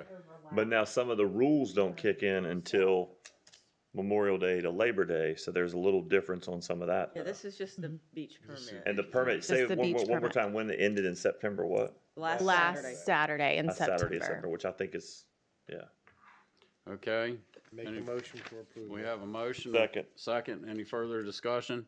Hearing none, all in favor, aye. Aye. Opposed, motion carries. Item 4, board appointments, Tourism Advisory Board. We have William Knock to fill unexpired term ending November 30th for Tony Angels, District 1. Damian Dondero to second 2-year term ending November 30th, 27 for Commissioner Jarvis, District 2. Janice Farr to third 2-year term ending November 30th, 2027, Troy Braithwaite, District 5. And Sean Belanger to fill unexpired term ending November 30th, 2027, Kevin McCord at large. So moved. Second. Motion second, all in favor, aye. Aye. Opposed, motion carries. Item 5 is consent agenda. Motion for approval. Have a motion? Second. Second. Any discussion? Hearing none, all in favor, aye. Aye. Opposed? Nay. On which one? We met, I mean, like I said, we Okay. met for an hour, I had my lunch break. All I just have right. an issue on a couple Next things. item, Commissioners Report, Troy, Commissioner Braithwaite. All right. So last Thursday, I attended the Albemarle Commission Board of Delegates meeting. A couple of interesting things came out of that. The board passed a resolution opposing excessive rate increases by insurance companies. The resolution was sent to the North Carolina Department of Insurance opposing a proposed rate increase of up to 40% from the North Carolina Rate Bureau. The Rate Bureau has requested a insurance increase up to 40.6% for Territory 110, which is the coastal areas of Dare, Currituck, and Hyde. And they've also requested a rate increase up to 37.4% for Territory 130, which are the non-beach areas of Dare, Currituck, and Hyde counties. The other thing that was discussed, that the North Carolina Association of County Commissioners are asking the state legislature to remove the 80% tax exclusion for solar property tax. Per their summary, Some of our districts, counties are losing as much as 1.8 million for Northampton County, 1.5 million for Hertford County, and they had 755,000 for Currituck. I do have a information sheet here that I'll share with you, Ms. Gay, on that we can maybe copy and share with the other commissioners. It has every county in the state and how much they're losing in tax revenue from solar projects because of this 80% tax exclusion. I can't vouch for the number that they have for Currituck, so I've asked Ms. Gay to take a look at it and have the staff take a look at it and see if these are accurate numbers, but it's showing 755,000 for Currituck. And then finally, I will be attending the virtual dementia tour tomorrow. So looking forward to learning something tomorrow. So that's it. Good. Commissioner McCord? Brooke Sparks, thank you for the Wounded Warrior escort that they did. I believe, I'm going to be wrong on the year, and the last 2 years when they've had it, I've had major crises in my family, so I was not able to participate. But I have every other year prior. I want to say it was 14 or 15. There's no ducks, not a lot to shoot in the sound this year, so the guys did not have a great time hunting, but they did catch some tuna, and they had a great time. I don't want to say how many Purple Heart recipients, but it was a lot that was here. Just a great group of guys. It's an awesome event. The county, we live in a great place. I mean, if you read on social media, it's not always true. But we live in a great place where so many businesses donate money, donate food, donate stuff. It's an awesome thing. She's ran this. She's taken it and ran with it. It grows every year. People participate. The schools participate. So Brooke Sparks, awesome job as usual. And like every year, she one-ups it and does even better. That I got fire advisory board, who thought law enforcement on a fire board, but I am. And that is tomorrow? No, Thursday. Lot of stuff going on. I'm also going to attend the dementia training. I'm living it now, personally, not me, but like I said, so I'm excited for that tomorrow for the county, and I think that was it. But like I said, there's a lot going on, and don't believe it or not, everything on the internet is not true.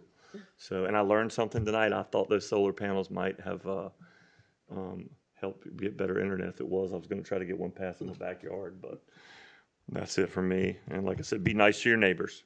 All right. Ms. Rose? I have a social services board meeting in the morning. All of these meetings are open to the public. They're held at the social services building, so you're all more than welcome to attend. I'd like to remind everyone we've had some cold weather and more coming, and there is an energy assistance program available for those folks with lower incomes that may apply and receive some funding. You just need to call social services and they can take your application over the phone. Our extension center is doing a plant sale on Friday, indoor plants. So go and support them if you can. And I too have signed up for the virtual dementia tour at the senior center tomorrow. So. Thank you, Mr. Payment. Well, I will not be at that because I have to be out of the state tomorrow morning, so I apologize. I can't make that, but. You might still be here. Yeah, it might be. Well, yeah, it might be. Well, just remember the weather. We're going to be having some bad weather possibly this weekend. Then, if you haven't signed up, I mean, Currituck County has the alert system that you can put in your phone number, and you get text alerts. It's nice. They keep you know what's going on. You get the updates for emergencies. It's easy to do. If you have the opportunity to do it, take advantage of that. And your fire departments, I'm sure they're going to be out with some wrecks. So support them any way you can. They work hard. I used to do it a lot. I just don't have the time anymore. Driving the apparatus out there is fun on these roads. But support them any way you can. Go by and thank them. Bring them something. Say hello, whatever. They just appreciate you stopping and saying hello. And other than that, that's about all I have for tonight, Mr. Chairman. Thank you. Ms. Jarvis? I just want to congratulate so many of the partners for our first successful meeting of Recovery Court on Friday. Shout out to Judge Trevette, who has led this fight, this battle. My medicine's wearing off. And Angie Lockman. Paul's moving over a chair. Well, first thing I want to do is I want to give a special thanks to Vice Chairman Jarvis for coming out tonight because she was not feeling it, but she knew she needed to be here. She's a real trooper, and I appreciate it. The other thing I would like to, I'll let the manager comment on this, but we were, and you as well, were led to believe that our beach plan would have been done in December, and I've told many people in the public, as have others, that it was going to be done in December. I spoke with you briefly the other day, and you explained why it hasn't been done, but I also would like for you to comment on the beach grass and the sand fence proposal, that regardless of what the beach study says, we need to take care of our dunes and get them built back up. So if you could comment on that with your manager's report, I'd appreciate that. And I'll turn it over to you. All right. Thank you, Commissioner Payment, for the reminder for Currituck Alert. It's a great resource for our citizens. The easiest way to sign up is to text CTUCK Alert to 888-777. The system is only as good as the information that is provided, so if you would like information directly to your cell phone or email, the best thing to do is to go onto the county website and register through the county website. We are expecting potentially some weather this weekend, so there will certainly be information available, and we will share that with you as we get it.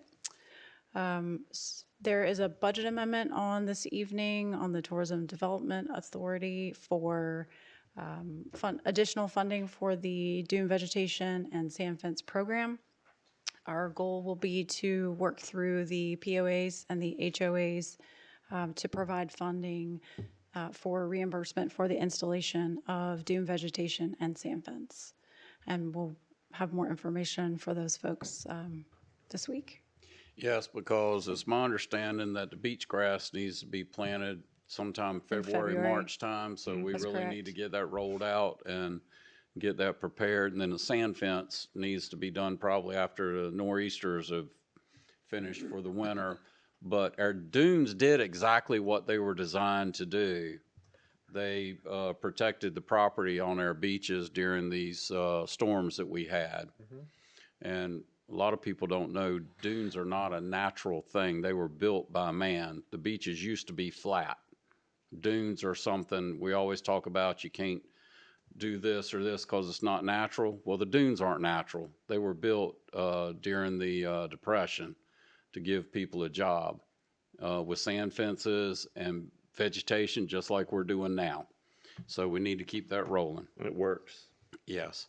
And anything else? No, thank you. County Attorney? Just briefly, to kind of go off of what Commissioner Jarvis was saying, I attended the recovery court on Friday, and right now we only have 2 cases, almost 3, but you kind of have to start small. And it starts with a meeting of the team, which is Judge Trevette, and then there's law enforcement, probation officer, Angie Lottman, the recovery court coordinator, the district attorney and the defense attorney meet and discuss these cases at length, and then they start court, and it's all about promoting recovery and decreasing recidivism because they promote treatment as opposed to incarceration for nonviolent offenders. So it's really eye-opening, and it's a really a wonderful thing for our county. So I'm really Thank glad you for that finishing my thoughts. You're Yeah, y'all, welcome. Commissioner Yeah. Jarvis has done a lot with that. I mean, y'all have done a great Yes. job with that and ran with it with your, important. so good job. All right. Anything else? Okay, we need to, it says adjourn, but we typically recess our commissioners' meeting and reconvene as the TDA Tourism Advisory Board. Is that not correct? You could adjourn the regular meeting and just, Yeah, you can adjourn the regular meeting and then Okay, we'll take open a the. motion to adjourn the regular So meeting. moved. second. All in favor, aye. Aye. Motion carries. We'll reconvene as a special meeting of the Tourism Advisory Board. We have a budget amendment, County Manager. Yes, Mr. Chairman, thank you. There are two budget amendments on this evening. The first is for the amendment to salaries, and the second is the budget amendment that we just discussed for the sand fence and dune vegetation program. All right, do we have a motion for approval? So moved.